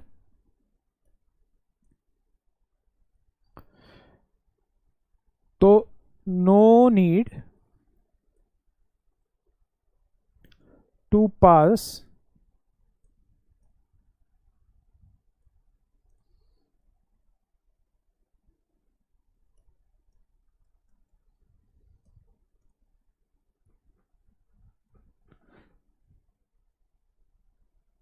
every time, but time limit of, यहां से जहां एग्जामिनर फंसा सकते हैं, SR इज 1 ईयर। अगर 1 साल से ज्यादा हो चुका है या लिमिट पूरी हो चुकी है, 10,000 करोड़ से ज्यादा कर चुकी थी, तो भी नहीं हो सकती। जैसे मैंने इस एग्जाम्पल में लिया था, अब मान लो यहां पर बैलेंस 6 जा रहे हैं, यहां पर ये भी कर दिए। अब कंपनी कह रही है कि मैं 1 मई 21 को और कर दूं 1000 करोड़। अब यहां पर टोटल क्या हो चुका है, यहां पर टोटल क्या था, 4000 करोड़ हो चुका था।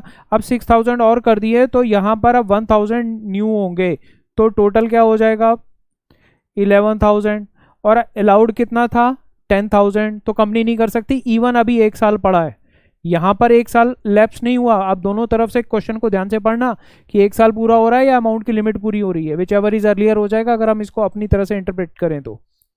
मतलब ये 10,000 तक की लिमिट थी और SR जो पास हुआ था, जिस डेट से पास हुआ था, 1 साल तक की लिमिट थी। अब अगर हमने वो लिमिट एग्जॉस्ट कर दी विद इन अ ईयर, तो भी हमें नया SR पास करना पड़ेगा, या लिमिट बची हुई है, SR पास हुए 1 साल हो गया, तो भी नया SR आएगा। तो काफ़ी टेक्निकल पॉइंट है, ध्यान रखना, नोट करना हो तो इसको नोट कर लेना।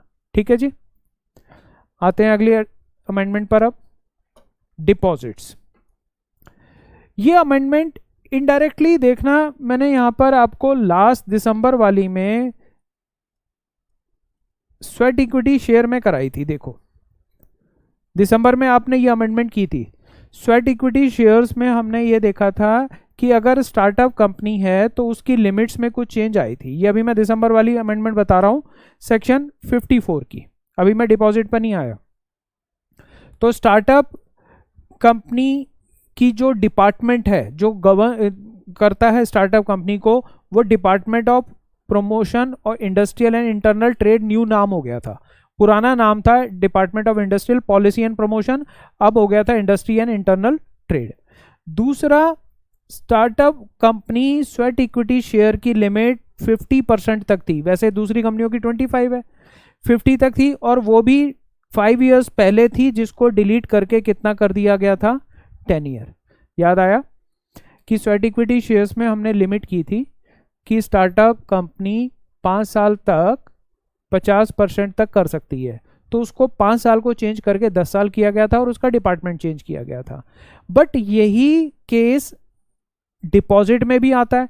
जब आप डिपॉजिट की डेफिनेशन पढ़ते हो तो उसमें भी स्टार्टअप कंपनी अगर पैसा ले रही है, कन्वर्टेबल नोट इशू कर रही है, तो वो भी 5 साल तक का टाइम था, उसको शायद गवर्नमेंट करना भूल गई थी, उसको भी यहां पर अब चेंज करके क्या किया गया है, 10 ईयर। मतलब डिपॉजिट की डेफिनेशन में अब चेंज आया कि डिपॉजिट की डेफिनेशन बहुत लंबी सी है, उसमें आप ये पढ़ते हो कि किस कब कब हम डिपॉजिट नहीं मानेंगे। डिपॉजिट की डेफिनेशन सीधी नहीं चलती कि ये डिपॉजिट है। डिपॉजिट की डेफिनेशन कहती है कि इन हेड्स में कंपनी ने पैसा लिया तो डिपॉजिट नहीं है, अगर इससे बाहर गई तो सारा वो पैसा डिपॉजिट मान लिया जाएगा। अब स्टार्टअप कंपनी अगर कन्वर्टेबल नोट इशू करती है तो उसको 5 साल तक का टाइम था, वो जितना भी पैसा ले रही है उसको डिपॉजिट के प्रोविजंस के अंडर नहीं लाया जाएगा।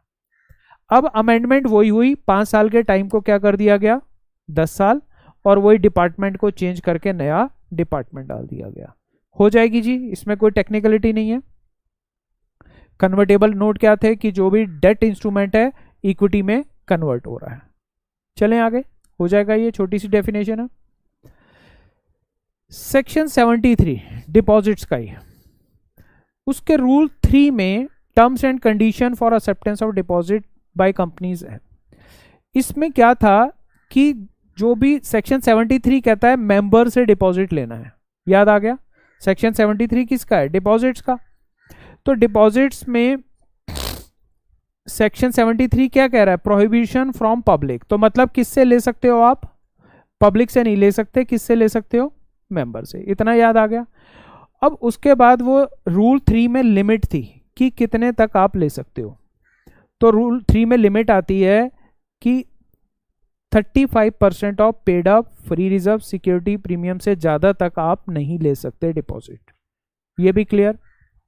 और आईएफएफसी कंपनी पब्लिक कंपनी है चाहे प्राइवेट कंपनी है, वो कितने तक जा सकती है, 100% तक, ये एक एग्जेम्पशन थी। फिर आया एक्सप्लेनेशन में कि ये लिमिट प्राइवेट कंपनियों पर अप्लाई नहीं होती, मैक्सिमम लिमिट। तो वो प्राइवेट कंपनियां पर जो 35% की लिमिट है वो अप्लाई नहीं हो रही। बट वो कौन सी कंपनी है, स्टार्टअप। और 5 साल की जगह उस पीरियड को कितना किया गया है, 10 साल। तो सब कुछ ठीक है, सिर्फ वही 5 साल वाले पीरियड को स्टार्टअप के लिए 10 साल कर दिया गया। बाकी वही लिमिट है कि प्राइवेट कंपनी है, स्टार्टअप है, तो 10 ईयर्स तक वो 35% से ज़्यादा के भी डिपॉजिट ले सकती है। और ऑब्वियसली प्राइवेट कंपनी अपने मेंबर से लेगी, पब्लिक से ले नहीं सकती। प्राइवेट कंपनी है, all of the following condition.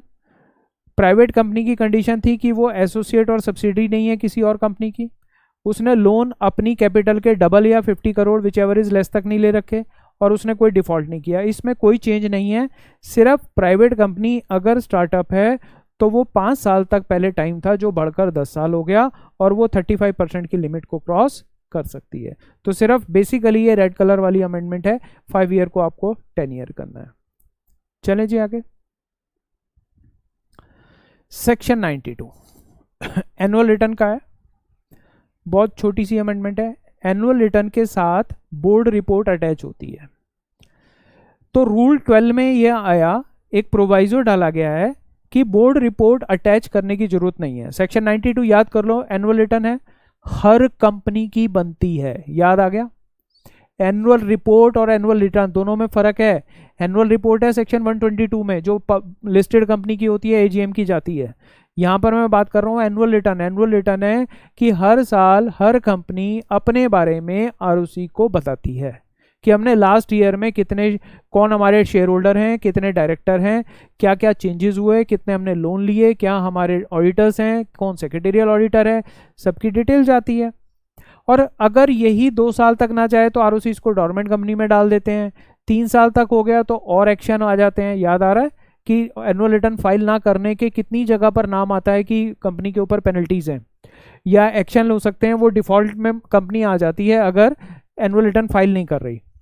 तो एनुअल रिटर्न के साथ बोर्ड रिपोर्ट भी लगानी जरूरी होती थी। तो अब ये बोला गया कि अगर एक कंपनी अपनी बोर्ड रिपोर्ट अपनी वेबसाइट पर या वेब लिंक दे देती है इन्वेस्टर को, तो उसको फिर अटैच करने की जरूरत नहीं है। मतलब एक फालतू में डॉक्यूमेंट जा रहा है। तो बोर्ड रिपोर्ट में ये बोला गया, provided company shall not be required to attach extract of annual return with the board report, board report के साथ in form MGT9 in case web link of such annual return has been disclosed in the board report in accordance with the subsection 3 of section 92 of the Company Act। मतलब board report के साथ, मैं उल्टा बोल रहा था, board report के साथ एनुअल रिटर्न के एक्सट्रैक्ट अटैच होते हैं। तो अब किस कंपनी को वो एक्सट्रैक्ट अटैच नहीं करने, अगर वो कंपनी उस बोर्ड रिपोर्ट एनुअल रिटर्न के लिंक को बोर्ड रिपोर्ट में डाल देती है और वो लिंक अवेलेबल है उसकी साइट पर। क्लियर जी? तो सिंपल सी बात है, MGT9 need not to attach with the board report. MGT9 किसका था? एनुअल रिटर्न के का।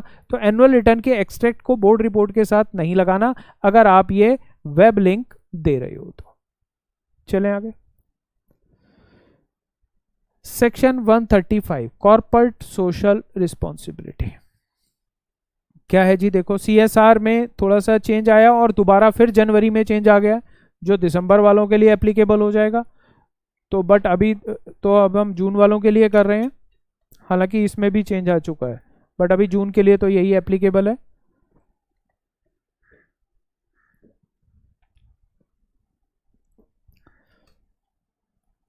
CSR पॉलिसी की डेफिनेशन है रूल 2E में। सेक्शन 135 तो आपका CSR का है।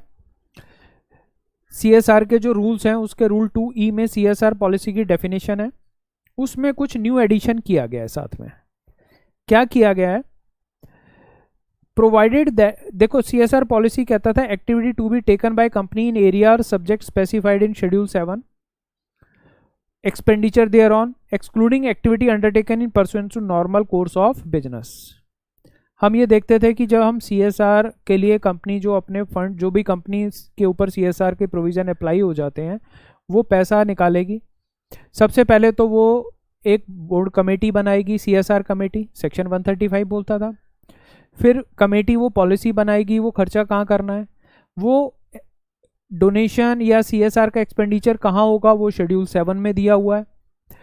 दूसरा था कि वो कंपनी का, अगर जहाँ पर कंपनी ये डोनेशन या एक्सपेंडिचर कर रही है, वो जिस नेचर ऑफ वर्क में कर रही है वो कंपनी का नेचर ऑफ वर्क में नहीं होना चाहिए। मान लो मेरा कॉलेज है, एजुकेशन है, मेरे ऊपर CSR अप्लाई हो गया, तो मेरे पास जो प्रॉफिट आया और मेरे पास जो CSR का 2% 3 ईयर्स की एवरेज करके निकलेगा नेट प्रॉफिट का, वो मैं अब एजुकेशन पे नहीं खर्चूंगा, क्योंकि मेरा ऑब्जेक्ट क्या है? एजुकेशन। तो मैं किसी और एरिया में खर्च करूंगा। क्लियर हुआ ये? तो वो वेलफेयर उसी एरिया में नहीं होगी जिसमें मेरा नेचर ऑफ बिजनेस है। ये पहले था, अब ये अमेंड होकर चेंज हुआ। इसमें न्यू इंसर्शन क्या आया? ये बेसिकली कोविड के टाइम पर लाया गया है कि जो कंपनियां कोविड से रिलेटेड रिसर्च कर रही हैं, तो अगर कंपनी एंगेज है research and development of new vaccine, drugs, medical in the normal course of business may undertake research में development activity, new vaccine, drugs, medical device related to COVID-19 for financial year 2021, 21-22, 22-23. Subject to conditions, such research and development activities shall be carried out with collaboration with any institute organized mentioned in item 9 of schedule 7. वो भी अभी आ रहा है, देखो आगे। Detail of such activities shall be disclosed separately in annual report. मतलब हम ये पढ़ते थे सेक्शन 135 प्लस जो रूल्स थे कि अगर CSR का एक्सपेंडिचर होगा तो शेड्यूल 7 में जो एरियाज दे रखे थे डिफाइंड है जहां पर हो सकता है, यहां पर हो सकता है और कहाँ नहीं हो सकता, not in activity related to business of company, company से नहीं हो सकता था। तो इसी का एक एक्सेप्शन आ गया, when company may spend CSR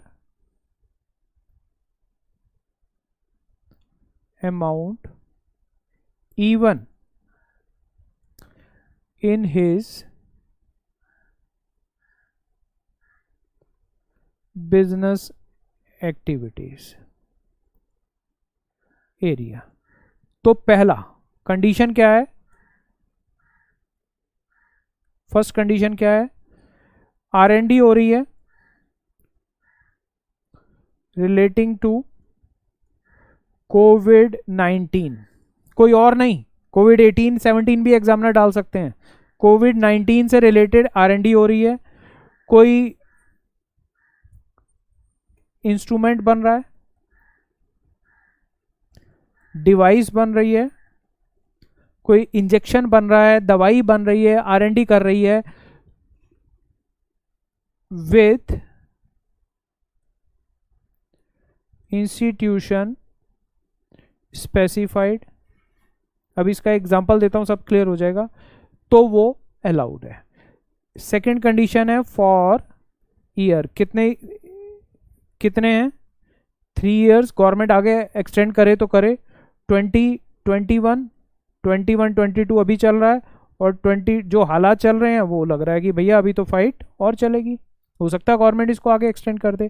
देखो अब क्या हुआ, जब कोविड आया तो कोरोना से रिलेटेड दवाई नहीं थी, ढूंढनी थी, कौन ढूंढेगा, जो दवाइयां बना रही है मेडिकल लाइन वाली कंपनी। अब रेनबेक्सी है, सीरम इंस्टीट्यूट आजकल आप सुन रहे हो, भारत बायोटेक नाम सुन रहे हो आप, सिप्ला सुन रहे हो, डॉक्टर रेड्डी, फाइजर, मॉडर्ना नाम सुन रहे हो, ये कंपनियों के जो वैक्सीन पर काम कर रही हैं। अब इन कंपनियों के लिए अचानक से नई वैक्सीन पे काम करना है तो R&D करनी है, पहले रिसर्च एंड डेवलपमेंट आपने देखा 1 साल चली पूरी, तब जाके वैक्सीन आई है 7-8 महीने बाद, प्लांट लगाना है, एम्प्लॉयज रखने हैं, बिल्डिंग खरीदनी है, उस पर रिसर्चर्स को पैसा देना है, किसी और इंस्टीट्यूशन के साथ कोलैबोरेशन करना है, तो अब ये खर्चा करना है जी। अब कंपनी इसके लिए लोन ले,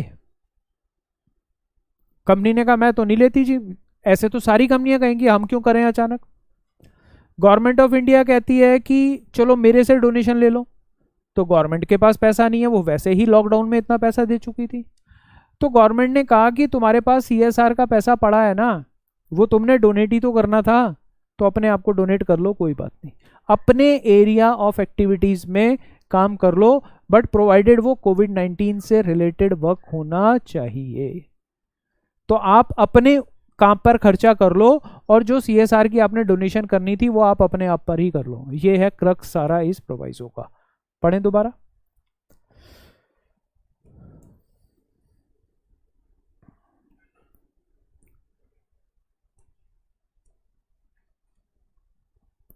company engage in research and development, new vaccine, drugs, medical device, आगे सब इंजेक्शन, सिरिंज कुछ भी बन रही है, वेंटिलेटर्स बन रहे हैं, in their normal course of business, तो मेडिकल लाइन वाली कंपनियां आ गई, new vaccine, drugs, medical related to कोविड-19, अब 19 की जगह 18-17 कर दिया तो वो मत करना, कोविड-19 जरूर ध्यान से रखना, और फाइनेंशियल ईयर ये 3।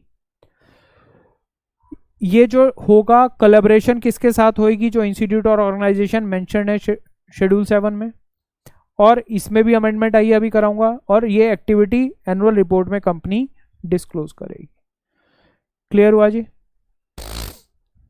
एनुअल रिपोर्ट कौन सी, CSR की।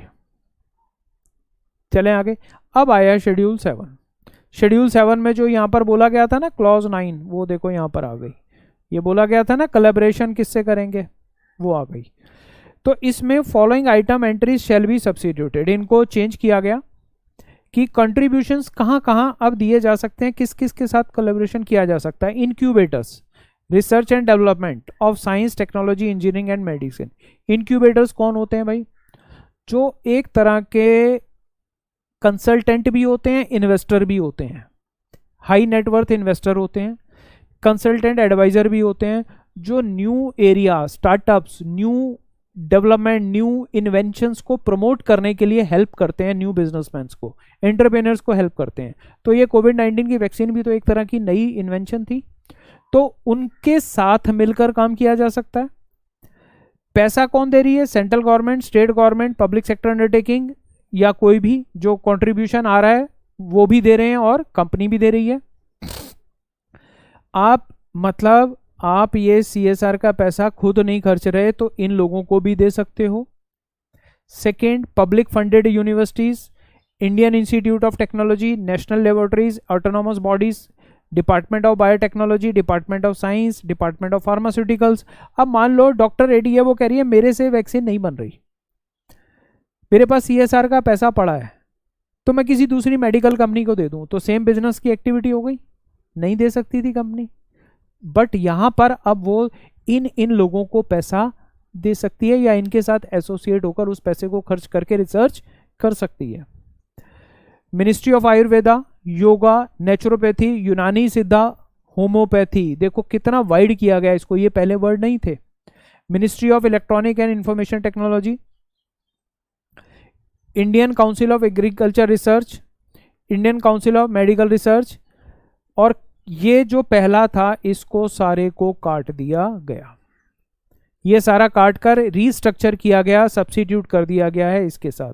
आपको मेन याद करना है इंक्यूबेटर, रिसर्च डेवलपमेंट, जो साइंस, टेक्नोलॉजी, इंजीनियरिंग और मेडिसिन।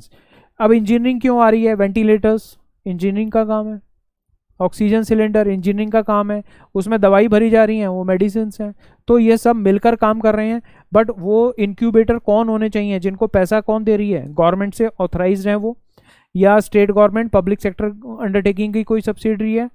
कंट्रीब्यूशन ये तो हो गया, आप किसी के इनको कंट्रीब्यूशन दे सकते हो, प्लस इन लोगों को भी कंट्रीब्यूशन दे सकते हो, ये आपको याद करने पड़ेंगे। तो ये सब्स्टिट्यूशन है, क्लियर हुआ जी। ये एक और है रूल 6 में। रूल 6 में क्या है, ऊपर वाली बात का ही खत्म किया गया कि रूल 6 कहता था कि कंपनी अपनी बिजनेस में एरिया में कोई भी CSR एक्टिविटी नहीं करेगी, तो यहां पर क्लैश हो रहा था, तो इस रूल को पूरा का पूरा काट दिया गया। क्लियर हुआ कि इस रूल को काटने का पर्पस क्या आया कि ये अब कोई भी कंपनी अपने बिजनेस एरिया में एक्टिविटी कर रही है तो वो अलाउड है, और ये प्रोवाइजो पूरा कट गया तो फर्दर वर्ड को काटा गया। अब एक प्रोवाइजो रह गया रूल 6 के साथ, दूसरा प्रोवाइजो को हटा दिया गया, और शेड्यूल 7 में हमने अलाउ कर ही दिया CSR पॉलिसी के साथ। क्लियर हुआ जी। देखो रूल 6 क्या कह रहा है, CSR पॉलिसी हमने क्या पढ़ा पहले, यहां पर CSR पॉलिसी में क्या किया गया, देखो मैं दोबारा आपको एक बार बता दूं। हमने सबसे पहले पढ़ा कि गवर्नमेंट ऑफ इंडिया ने क्या किया, CSR पॉलिसी में ये एरिया ये डाले कि यहां पर आप काम कर लो, चाहे वो आपके बिजनेस एक्टिविटी से रिलेटेड है तो भी आप यहां पर खर्चा कर सकते हो, यहां पर डोनेशन दे सकते हो, कंट्रीब्यूशन कर सकते हो। फिर शेड्यूल 7 में चेंज किया गया कि जहां आप खर्चा करोगे वो कौन कौन लोग हो सकते हैं, उस लिस्ट को चेंज किया गया, उस लिस्ट को और एलेबोरेट किया गया, ये लोग नए और डाले गए कि जो भी आए इस टाइम पर तो है भाई, तू दवाई ला कोविड की, जो भी ला, अगर आपको यहाँ पर किसी को भी ज़रूरत है कोविड की दवाई की तो आपको दवाई मिले। अगर मान लो आज की डेट में आपको जनरल कोई और बीमारी है, आपको कहा जाए होम्योपैथिक ले लो, आयुर्वेदिक ले लो, नहीं यार टाइम लगता हमें तो एलोपैथिक ठीक है, तो हम एलोपैथिक ले लेते हैं, हमारे पास चॉइसेस हैं। कोविड-19 की, कोरोना वायरस की तो कोई दवाई है नहीं। अब इस टाइम आपके पास कोई भी पर्सन आ गया कि ये दवाई है भाई, इससे कोरोना ठीक हो जाएगा, अब वो आयुर्वेदिक है, यूनानी है, होम्योपैथिक है, एलोपैथिक है, भाड़ में जा तू दवाई दे, कोरोना से जान छुड़ा। तो इसलिए गवर्नमेंट ने कहा तुम भी आ जाओ भाई, तुम भी करो, तुम कोई दवाई ले आए तुम भी भला करो। तो गवर्नमेंट ने इस लिस्ट को चेंज किया, इन इन लोगों को लगाया कि आप इस प्रमोशन पर आओ। तो इसलिए जो पहले वाली लिस्ट थी इसको काटकर नई लिस्ट को बनाया गया। तो सबसे पहले तो CSR पॉलिसी में इसको ऐड किया गया। दूसरा, शेड्यूल 7 से इसको और एक्सपेंड किया गया कि जिन कंपनियों के पास पैसा पड़ा है, मेडिकल लाइन वाली, वो कोविड में काम नहीं कर रही बट यहाँ पैसा दे दें, तो उनकी CSR एक्सपेंडिचर माना जाएगा। रूल 6 में क्लैशिंग आती थी कि रूल 6 कहता था कि आप अपनी बिजनेस एक्टिविटी में काम नहीं करोगे, तो ये प्रोवाइजो को बिल्कुल हटा दिया गया। और 2 में से एक प्रोवाइजो रह गया तो फर्दर वर्ड को भी हटा दिया गया। क्लियर हुआ जी? तो इसकी सारी लिंकेज बनी CSR की। चलूँ आगे। अगला अब आ रहा है इंडिपेंडेंट डायरेक्टर। इसको मैंने लास्ट दिसंबर 20 में, याद करो, ये इंडिपेंडेंट डायरेक्टर पर काफ़ी मैंने आपको पूरी स्लाइड बनवा दी थी शायद।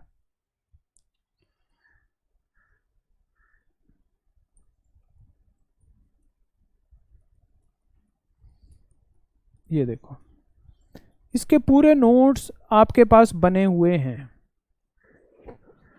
मैं अगर आपको ढूंढ के दिखा दूं, आप जब क्लास देखोगे ना तो वहाँ आपको पता चल जाएगा। वैसे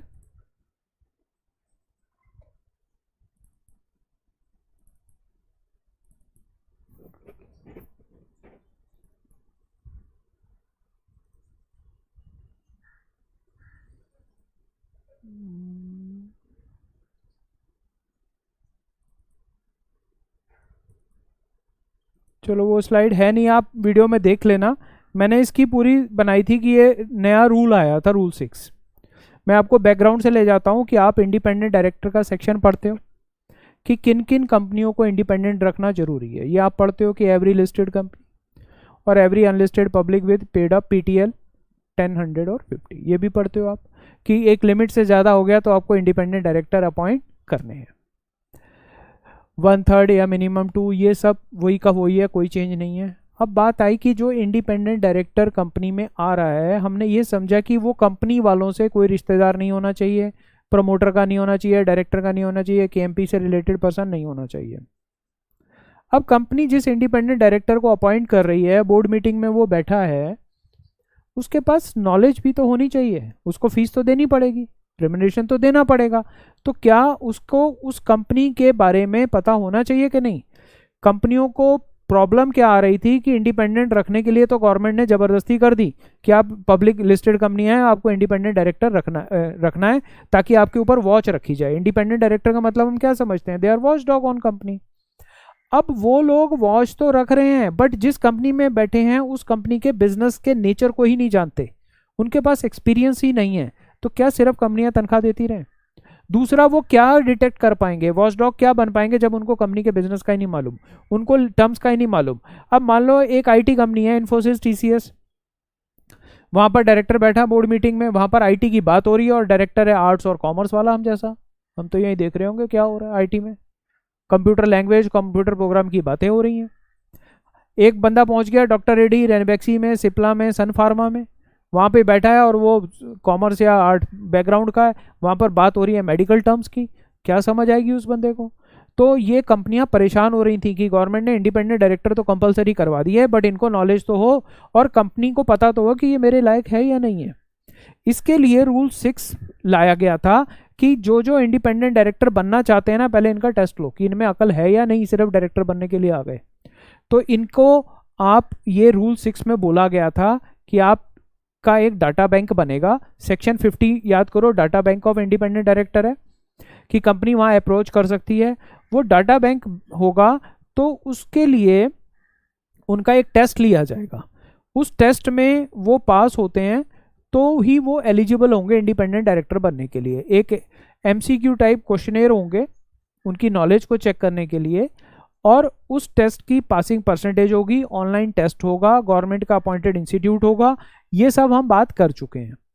अब इसमें बार बार चेंजेस आए, वो भी ड्यू टू कोविड ही आए हैं। अब रूल 6 में चेंज क्या आया है वो देखते हैं हम डायरेक्ट। देखो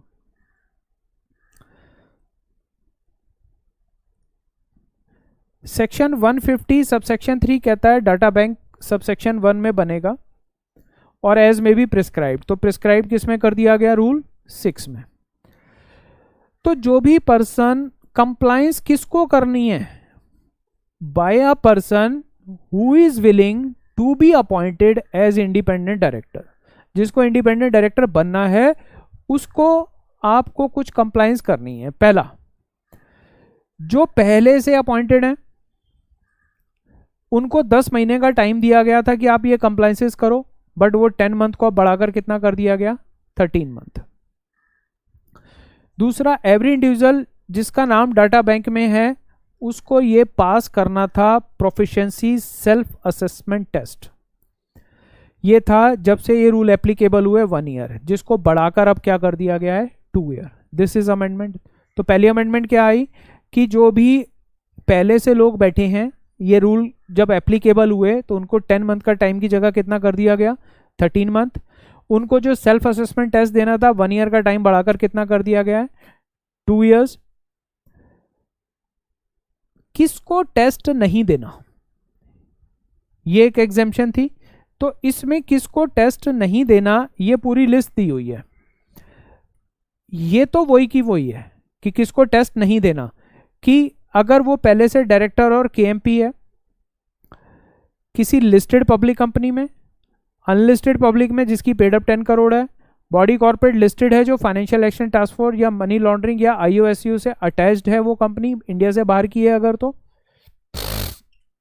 तो इन लोगों को वो टेस्ट नहीं देना था। ये एग्जेम्पशन थी टेस्ट देने की। किस किस को, जो पर्सन कहीं डायरेक्टर और केएमपी है लिस्टेड कंपनी में, या अनलिस्टेड कंपनी है जिसकी पेड अप 10 करोड़ है, या कोई बॉडी कॉर्पोरेट है जो उस कंट्री से है, वो कंट्री एफएटीएफ, मनी लॉन्ड्रिंग, आईओएसयू की मेंबर है। एफएटीएफ जानते हो, जैसे पाकिस्तान का नाम सुनते हो कि ग्रे लिस्ट में डाल रखा है, ब्लैक लिस्ट में डाल देंगे। तो मनी लॉन्ड्रिंग के केसेस में अगर किसी कंट्री पर यह आ जाए कि वो कंट्री टेररिज्म में ज़्यादा पैसा खर्च रही है, ड्रग्स में ज़्यादा पैसा खर्च रही है, या स्मगलिंग को सहारा दे रही है, टेररिज्म को सहारा दे रही है, तो उस कंपनी को वर्ल्ड बैंक या दूसरी एजेंसीज पैसा देना बंद कर देती हैं। तो उसकी एक ग्रे लिस्ट होती है। ग्रे लिस्ट का मतलब है कॉशन लिस्ट है कि इस कंट्री से डील मत करो, और ब्लैक लिस्ट का मतलब है कोई भी उस कंट्री को कोई पैसा नहीं देगा। तो आप पाकिस्तान के बारे में बार बार सुनते हो, अब फिर उनकी डेट एक्सटेंड हो गई है, फरवरी में वो बच गए, अब उनको अगस्त सितंबर तक का टाइम मिला है कि अपने आप को सुधार लो, नहीं तो आपको ब्लैक लिस्ट में डाल देंगे, आपको कोई भी वर्ल्ड की कंट्री पैसा नहीं देगी फिर। दूसरा आईओएससी होता है, international organisation of securities commission. ये होती है कि एक जैसे फिक्की है इंडिया की, ऐसे ही वर्ल्ड वाइड सिक्योरिटीज मार्केट की एक एसोसिएशन बनी हुई है। सिक्योरिटी लॉ वाले बच्चे बहुत अच्छी तरह इसको जानते हैं। तो वो एसोसिएशन बनी हुई है कि जब फॉरेन इन्वेस्टर एक कंट्री से दूसरी कंट्री में शेयर्स के लिए इन्वेस्ट करने जाता है स्टॉक मार्केट में, तो वो कंट्रियां इस एसोसिएशन की मेंबर बन जाती हैं, तो उनकी प्रॉब्लम्स को डील करती हैं। तो यहाँ पर अगर वो डायरेक्टर है तो उसको सेल्फ एफिशिएंसी टेस्ट नहीं देना। मतलब अगर मैं आज किसी भी डायरेक्ट कंपनी में डायरेक्टर नहीं हूँ या केएमपी नहीं हूँ, या मैं लिस्टेड कंपनी में नहीं हूँ या अनलिस्टेड पब्लिक में नहीं हूँ, सिर्फ प्राइवेट में डायरेक्टर हूँ, और मैं किसी कंपनी का इंडिपेंडेंट डायरेक्टर बनना चाहता हूँ, तो मुझे ये टेस्ट पास करना पड़ेगा। और अगर मैं किसी रिलायंस इन्फोसिस जैसी कंपनी का डायरेक्टर हूँ, या किसी अनलिस्टेड पब्लिक कंपनी का डायरेक्टर हूँ जिसकी पेड अप 10 करोड़ या उससे ज़्यादा है, या मैं किसी ऐसी कंपनी में डायरेक्टर हूँ जो कंपनी बाहर की है या बाहर से एफएटीएफ आईओएससीओ से अटैच्ड है, तो भी मुझे सेल्फ एफिशिएंसी टेस्ट नहीं देना। उसके बाद कोई भी कंपनी बाहर की जिसकी पेड अप कैपिटल $2 मिलियन है, statutory corporation setup as parliament और स्टेट लेजिस्लेचर, अगर मैं किसी गवर्नमेंट कंपनी में डायरेक्टर हूं तो भी मेरे को टेस्ट नहीं देना। उसके बाद ये सारे डिपार्टमेंट हैं कि कहां कहां से मैं आ रहा हूं तो मुझे टेस्ट नहीं देना। ये तो आया कि ministry of corporate affair, ministry of finance, अगर इन मिनिस्ट्री से कोई पर्सन आ रहा है इंडिपेंडेंट डायरेक्टर बनना तो उसको भी टेस्ट नहीं देना। सेबी का चीफ जनरल मैनेजर है, आरबीआई के हैं, आईआरडीआर के हैं, उनको भी ये टेस्ट नहीं देना।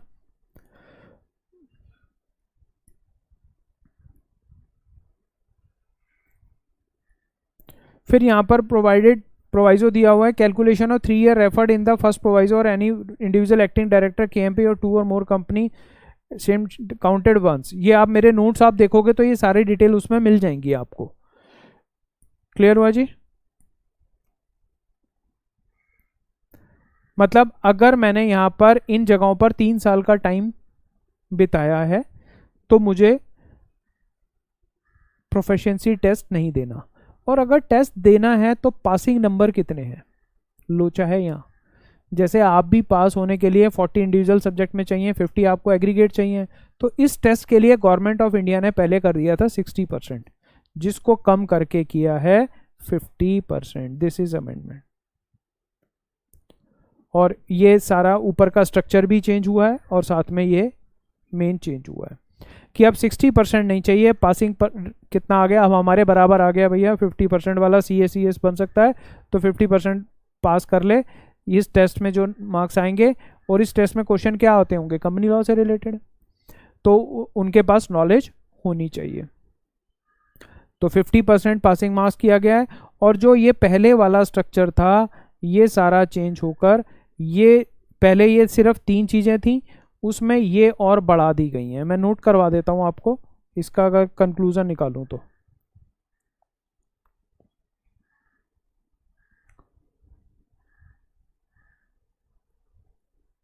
व्हेन इसमें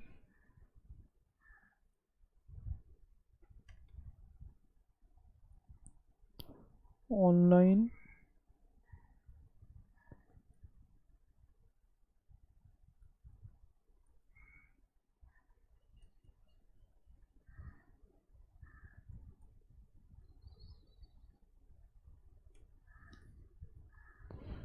कब टेस्ट, इसको हम ऐसा करते हैं,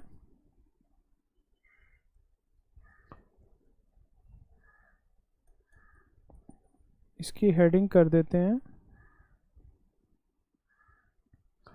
फॉर आईडी। तो every person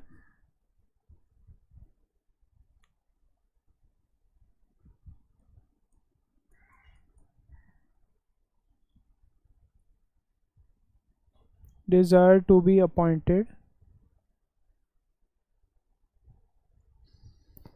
to pass the test with 50% marks। ये क्लियर हुआ। एग्जेम्पशन, इफ, यहां पर अब देखो क्या लिखा था,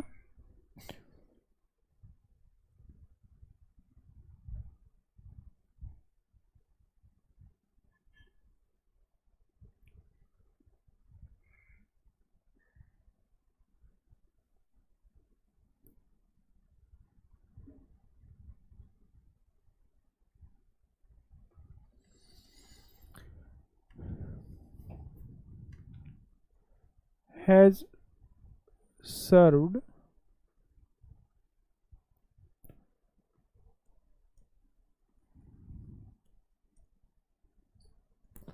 for 3 or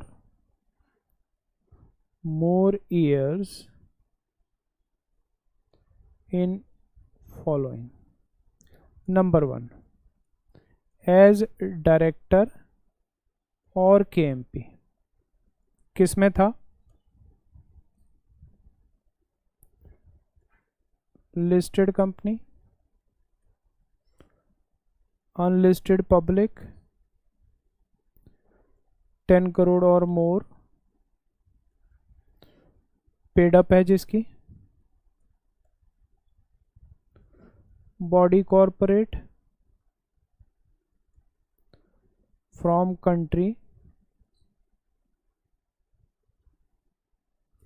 member of FATF या ISO CO।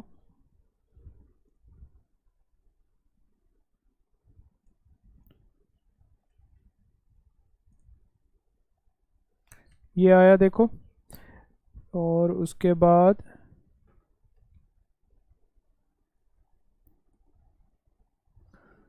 Body corporate incorporated outside India with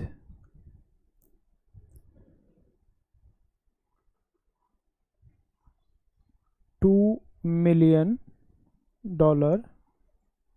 paid up share capital और मोर है। यहाँ तक क्लियर हुआ? ये चार चीजें आई। फिर स्टैच्यूटरी कॉर्पोरेशंस, कौन सी?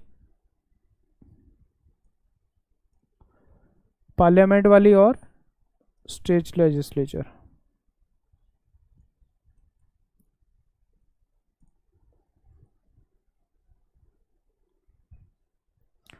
और स्टेट लेजिस्लेचर, ये शॉर्ट में आप लिख लोगे, मैं लिख रहा हूँ, बाकी नोट्स में आपके है ही है। मैं आपको ओवरव्यू दे रहा हूँ कि एक्चुअल में चेंज क्या है। तो ये चेंज हुआ सारा। एक तो ये 50% और ये एग्जेम्पशंस न्यू आ गई। ये 60% कट हुआ और उसकी जगह 50 हो गया और ये नई लिस्ट बन गई स्टैच्यूटरी कॉर्पोरेशंस।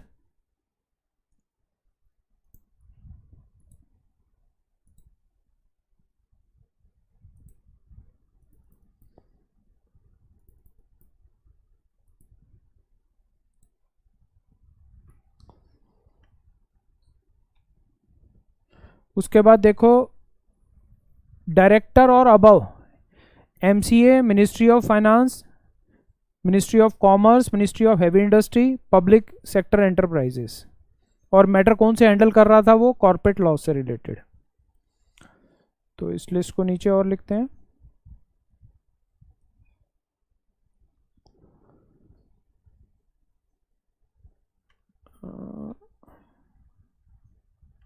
डायरेक्टर और अबव पोजीशन ये नंबर 2 में आ गई। In MCA, ministry of finance, ministry of commerce, ministry of heavy industry, और क्या था जी?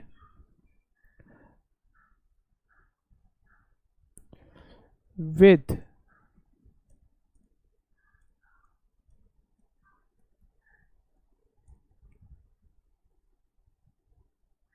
experience of handling matters, company law और सिक्योरिटीज लॉ। यहां तक भी क्लियर हुआ जी आपका कि डायरेक्टर एंड अबव पोजीशन वाला इन डिपार्टमेंट्स में। अगला क्या आया? चीफ जनरल मैनेजर और अबव।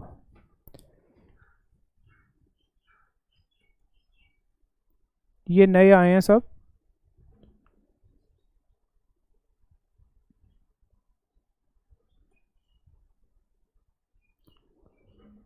किन में? SEBI, RBI, IRDA insurance regulatory development authority, pension fund development authority,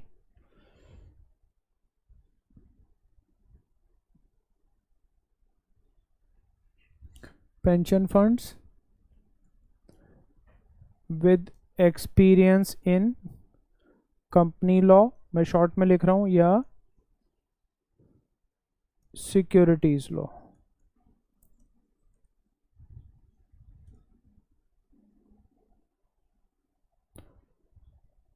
ये आपका आ गया।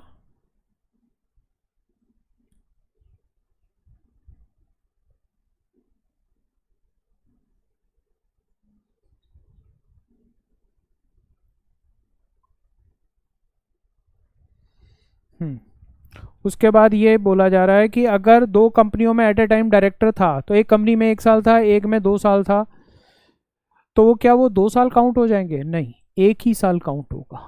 ये ध्यान रखना। ये अब आप पढ़ोगे तो आगे का समझ आ जाएगा। 50% मैंने करा दिया, ये डिलीट हो गया। तो मेन इसमें क्या चेंज आया कि जो इंडिपेंडेंट डायरेक्टर का प्रोफिशिएंसी टेस्ट था पहला तो ये रूल जो एप्लीकेबल हो गए, और जो पहले से अपॉइंटेड थे उनको कितने महीने का टाइम मिला, 10 मंथ का बढ़ाकर कितना कर दिया गया, 13 मंथ कि ये रूल्स के अंडर आएंगे वो। उसके बाद टेस्ट पास करने के लिए टाइम दिया गया।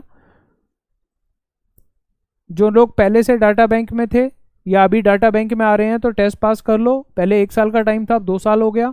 किसको टेस्ट नहीं देना, अगर उन्होंने 3 साल किसी भी लिस्टेड कंपनी में एज अ डायरेक्टर और केएमपी, या अनलिस्टेड कंपनी में जिसकी पेड अप 10 करोड़ या उससे ज़्यादा है, या कोई बॉडी कॉर्पोरेट जो एफएटीएफ और आईएससीओ की मेंबर है, या कोई कंपनी बाहर की है बट उसकी पेड अप कैपिटल $2 मिलियन है, या कोई स्टैचुरी कॉर्पोरेशन है, तो अगर वहाँ पर वो एज अ डायरेक्टर और केएमपी है तो कोई ज़रूरत नहीं है। फिर सेकंड आया कि डायरेक्टर है किसी गवर्नमेंट मिनिस्ट्री में, ministry of finance, ministry of corporate affair, heavy industry, commerce, उसमें कॉर्पोरेट लॉ और सिक्योरिटी लॉ के मैटर देख रहा हो, अगर कोई और मैटर देख रहा है तो अलाउड नहीं है, टेस्ट देना पड़ेगा। चीफ जनरल मैनेजर या उससे ज़्यादा की पोजीशन सेबी, आरबीआई, आईआरडीए, इन सब में है तो, और एक्सपीरियंस वही कंपनी लॉ मैटर और सिक्योरिटी लॉ का। अगर कहीं पर 1 साल काम किया, कहीं पर 2 साल काम किया तो वो 3 साल नहीं हो जाएंगे। टेस्ट पास करने के लिए कितना पीरियड माना जाएगा, 50% मार्क्स चाहिए। चलें जी आगे, क्लियर ये। चलो अगला अमेंडमेंट है सेक्शन 173 मीटिंग ऑफ बोर्ड्स। ये भी बेसिकली कोविड से रिलेटेड है कि जो लोग वीडियो कॉन्फ्रेंसिंग से मीटिंग करते हैं, सब सेक्शन 2 कहता है कि डायरेक्टर ऑडियो विजुअल मीन से आ सकते हैं। रूल 4 कहता है कि कौन कौन से मैटर ऑडियो विजुअल मीन से नहीं हो सकते, ये सब वही का वही है। यहां पर एक आया, इसमें एक एक्सटेंशन दी गई थी, following matter shall not be dealt. ये भी आप पढ़ चुके हैं कि कौन कौन से मैटर ऑडियो विजुअल मीन से नहीं हो सकते। बट कोविड के टाइम पर 30 दिसंबर तक का टाइम इन मैटर्स के लिए दिया गया था कि आप ये मैटर वीडियो कॉन्फ्रेंसिंग और ऑडियो विजुअल मीन से कर सकते हो, क्योंकि कोविड लॉकडाउन की सिचुएशन थी। तो 30 दिसंबर का टाइम था, उसको बढ़ाकर कितना कर दिया गया है, 30 जून। तो अब वीडियो कॉन्फ्रेंसिंग जिन मैटर्स पर नहीं हो सकती, जिन मैटर्स के लिए वीडियो कॉन्फ्रेंसिंग से बोर्ड मीटिंग नहीं हो सकती थी, उनको गवर्नमेंट ऑफ इंडिया ने पहले 30 दिसंबर तक किया था, जिसको बढ़ाकर अब कितना कर दिया गया है, 30 जून तक। ठीक है जी, आए आगे। अगला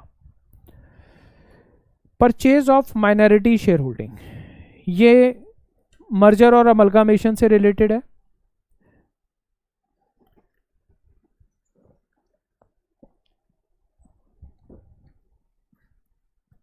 मैं अपने बच्चों को गूगल ड्राइव पे इसकी एक नई क्लास भी डालूंगा और प्राइवेट लिंक भी दूंगा, वेट करना थोड़ा सा इसके लिए। वो एक क्लास करप्ट हो गई थी तो वो शायद कुछ बच्चों की ड्राइव में पूरा कंटेंट नहीं है, तो ये सेक्शन 35, 36 वहाँ पर वो वाली क्लास मिसिंग है। तो मैं आपको यहाँ पर ही बता रहा हूँ, घबराना मत कि ये हमारे को पास है नहीं या पढ़ना नहीं है। मैं इसका अलग से आपको ग्रुप में भी दूंगा PDF, और इसकी क्लास भी दूंगा अलग से, और विद इन 2-3 डेज आ जाएगी। अभी चाहे आप इस अमेंडमेंट को छोड़ देना जिन बच्चों ने मेरी क्लास ली हुई है, जब मैं क्लास भेजूंगा उसके बाद करना। रूल 26 है, देखो, purchase of minority share holding. जब भी मर्जर अमलगामेशन होता है तो 90% से ऊपर जिस कंपनी ने, एक्वायरर ने दूसरी कंपनी के शेयर ले लिए, तो माइनॉरिटी शेयर होल्डिंग रह जाती है 90% से कम वाली। तो मान लो वोडाफोन ने आइडिया को टेक ओवर किया, तो टेक ओवर किया, शेयर ले लिए, या अमलगामेशन हुआ तो शेयर एक्सचेंज हुए। उससे एक्सचेंज से क्या हुआ कि जिस कंपनी ट्रांसफरी कंपनी थी उसके शेयर्स, शेयर होल्डर की एक्सचेंज रेशो में शेयर्स कम रह गए। उससे क्या हुआ, वो नई कंपनी में as a minority share holder माने गए, उनकी वोटिंग पावर कम हो गई। तो उसके लिए माइनॉरिटी शेयर होल्डर अपने शेयर बेचना चाहें तो वो दे सकते हैं। एक्वायरर कौन है यहाँ पर, जो कंपनी टेक ओवर कर रही है या अमलगामेट होने जा रहे हैं हम जिसके साथ मर्जर होने जा रहा है, या कंप्रोमाइज और अरेंजमेंट होता है कि एक्सचेंज ऑफ शेयर्स होता है। तो इस पे ये रूल, नया रूल आया है कि कंपनी 2 वीक के अंदर एक्वायरर से पैसा ले लेगी और माइनॉरिटी शेयर होल्डर की एक लिस्ट बनाएगी कि कौन कौन से लोग हैं जो माइनॉरिटी शेयर होल्डर हैं। उस वेरिफिकेशन के बाद उनको नोटिस भेजेगी कि आप अपने शेयर देना चाहो तो हमें वापस दे सकते हो। तो वो कट ऑफ डेट डालेगी, किस डेट तक होगा, रजिस्टर्ड पोस्ट स्पीड पोस्ट से उनको लेटर जाएगा, नोटिस जाएगा, और उनको वो डीमेट अकाउंट बताएगी कि जहां पर वो अपने शेयर दे सकते हैं, जिसके थ्रू वो शेयर एक्वायरर के पास जाएंगे और एक्वायरर उनके शेयर खरीद लेगा और पैसे दे देगा। जैसे लाइक डिसेंटिंग शेयर होल्डर में भी होता था, आपने पढ़ा होगा, ऑब्जेक्ट चेंज हो रहे हैं, डिसेंटिंग शेयर होल्डर हैं, तो प्रमोटर को एग्जिट अपॉर्चुनिटी देनी पड़ती है। इसी तरह माइनॉरिटी शेयर होल्डर को नोटिस जाएगा, जो नोटिस उन शेयर होल्डर्स को गया उसकी कॉपी पब्लिश होगी न्यूज़पेपर में, और एक सेकेंड रुकना,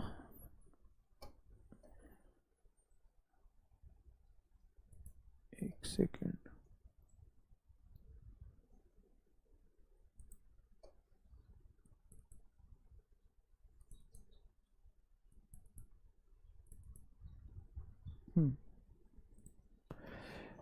उसी कॉपी को कंपनी न्यूज़पेपर में सर्कुलेट करेगी। बहुत सिंपल सा है ये, आप कंसेप्ट को समझ जाओ बस। मैं दोबारा बता रहा हूँ कि अगर एक किसी कंपनी का मर्जर, अमलगामेशन या टेक ओवर या कोई भी कंप्रोमाइज़ और अरेंजमेंट होता है, और उस न्यू कैपिटल स्ट्रक्चर के कारण पुरानी कंपनी के, ट्रांसफरी कंपनी के शेयर होल्डर माइनॉरिटी में आ जाते हैं, 90% से ज़्यादा अगर न्यू लोगों के हो जाते हैं, एक्वायरर के हो जाते हैं, तो वो कंपनी अपने शेयर होल्डर्स को ऑफर देगी कि आपको शेयर देने हैं तो दे दो। नोटिस जाएगा रजिस्टर्ड पोस्ट स्पीड पोस्ट से, न्यूज़पेपर में एडवर्टीजमेंट जाएगी, उसके बाद डिपॉजिटरी को बताया जाएगा जी ये लोग शेयर देंगे तो आप वापस ले सकते हो, पब्लिकेशन और नोटिस के बाद। कॉर्पोरेट एक्शन, जो भी इंटरेस्ट डिविडेंड वगैरह आ रहे हैं उनके बारे में बताया जाएगा, उसका क्या इफेक्ट आएगा उनकी शेयर होल्डिंग पर। माइनॉरिटी शेयर जिनके डीमेट में हैं उनको नोटिस की कॉपी जाएगी, कंपनी पे करेगी उसके लिए, share holder shall be paid by the company. जब ये कॉर्पोरेट एक्शन, इसको कॉर्पोरेट एक्शन बोला गया है जो ये प्रोसेस चल रही है, या कोई डिविडेंड इंटरेस्ट पेमेंट था या कोई पेमेंट ड्यू थी तो वो भी बैलेंस उनको दिया जाएगा। ये रिस्पॉन्सिबिलिटी कंपनी की रहेगी, और उसके अगेंस्ट कोई कंप्लेंट आई तो वो भी कंपनी देगी। जैसे आइडिया अगर वोडाफोन में जा रहा है तो आइडिया के शेयर होल्डर माइनॉरिटी में आ रहे हैं तो आइडिया की जिम्मेवारी बनेगी ये। इस सारे शेयर ट्रांसफर के लिए, क्योंकि माइनॉरिटी शेयर होल्डर के शेयर ट्रांसफर होकर एक्वायरर के पास जाएंगे और उसको पैसा मिलेगा, तो ये सारा काम बोर्ड रेजोल्यूशन से ऑथराइज किया जाएगा, कंपनी सेक्रेटरी या किसी अदर पर्सन को जो इसको हैंडल करेगा। डिपॉजिटरी वो सारे शेयर्स की ट्रांसफर को देखेगा, और जब ये सारा ट्रांसफर हो जाएगा, जब माइनॉरिटी शेयर होल्डर शेयर्स दे देंगे तो सारा पैसा उनको वापस डिस्ट्रीब्यूट किया जाएगा जो एक्वायरर से आया गया है। एक तरह से माइनॉरिटी शेयर होल्डर के शेयर खरीदे जा रहे हैं। जब ये पेमेंट हो जाएगी माइनॉरिटी शेयर होल्डर को, तो कंपनी इन्फॉर्म करेगी डिपॉजिटरी को, डीमेट अकाउंट एक्वायरर का सारा क्रेडिट होगा। अगर किसी कारण से कोर्ट ने रोक लगा रखी है ट्रांसफर पे, मतलब किसी माइनॉरिटी शेयर होल्डर के शेयर आने थे और उस पर कोर्ट ने या किसी ट्रिब्यूनल ने, स्टैट्यूटरी अथॉरिटी ने, जैसे नीरव मोदी हैं, विजय माल्या हैं, भाग गए, इनके शेयर इंडिया में हैं, उनके ऊपर अब ब्लॉकेज है, तो वो ब्लॉक जो उनके शेयर्स पर है या उनके अगेंस्ट कोई लोन लिए गए थे, तो डिपॉजिटरी उनको ट्रांसफर नहीं करेगा। उस केस में उनको पैसा नहीं मिलेगा, और कट ऑफ डेट होगी, अगर हॉलीडे आ रहा है तो अगला दिन एक्सटेंड हो जाएगा। कट ऑफ डेट दी जाएगी माइनॉरिटी शेयर होल्डर को कि आप इतने दिन के अंदर हमें शेयर्स दे दो। सपोज वो 10 डेज में की डेट है, तो 10 डेज में शेयर आ गए, तो अगर 10th डे पर छुट्टी आ रही है तो वो डे आगे एक्सटेंड होगा, कम नहीं होगा। बहुत सिंपल सा रूल है कि कंपनी को ये सारा प्रोसेस देखना है, लेटर भेजने हैं, उनसे शेयर मंगाने हैं, उनको पैसा देना है, न्यूज़पेपर में पब्लिकेशन करनी है, और अगर उन शेयर्स पर किसी तरह की रोक थी तो उसको पैसा नहीं देना। क्लियर जी?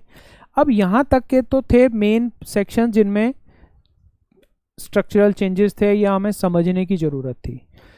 आगे वाली चीज़ आप खुद समझ जाओगे, करो ना करो आपकी मर्जी है।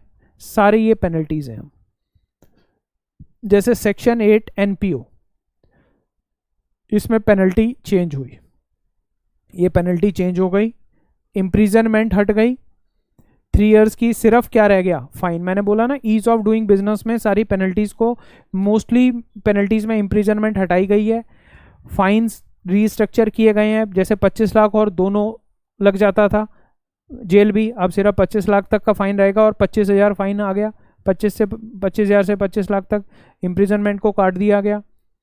ऐसे ही सेक्शन 40 स्टॉक एक्सचेंज पे जो डील लिस्टिंग करानी है, लिस्टिंग की कंप्लायंस नहीं हो रही, तो इसको हटाया गया। तो ये मेरे को नहीं लगता कि मैं आपके लिए इतना कुछ यहाँ पे टाइम लगाऊं, अपना भी और आपका भी, तो ये बड़े इजीली आप कर लोगे। मैंने साफ लिख दिया, जैसे 48(5) में वेरिएशन में पूरा का पूरा ये सबसेक्शन कट गया। ये आपको सिर्फ बुक में चेंज करना है। 56 ट्रांसफ़र ट्रांसमिशन में ये पेनल्टी कटकर सिर्फ रह गई है 50,000। तो यहाँ पर ये इतनी लंबी पेनल्टी थी, उसको हटाकर सिंपल किया गया। 59 में रजिस्टर ऑफ मेंबर में रेक्टिफिकेशन, ये सारा काट कर पूरा सेक्शन ही सबसेक्शन ही डिलीट हो गया।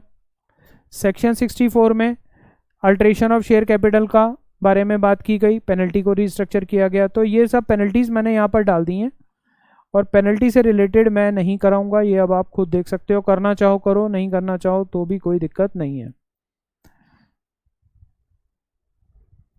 प्रॉक्सीज फिर भी मैं देख लेता हूँ कि कोई अगर इम्पोर्टेंट है तो मैं आपको बता देता हूँ।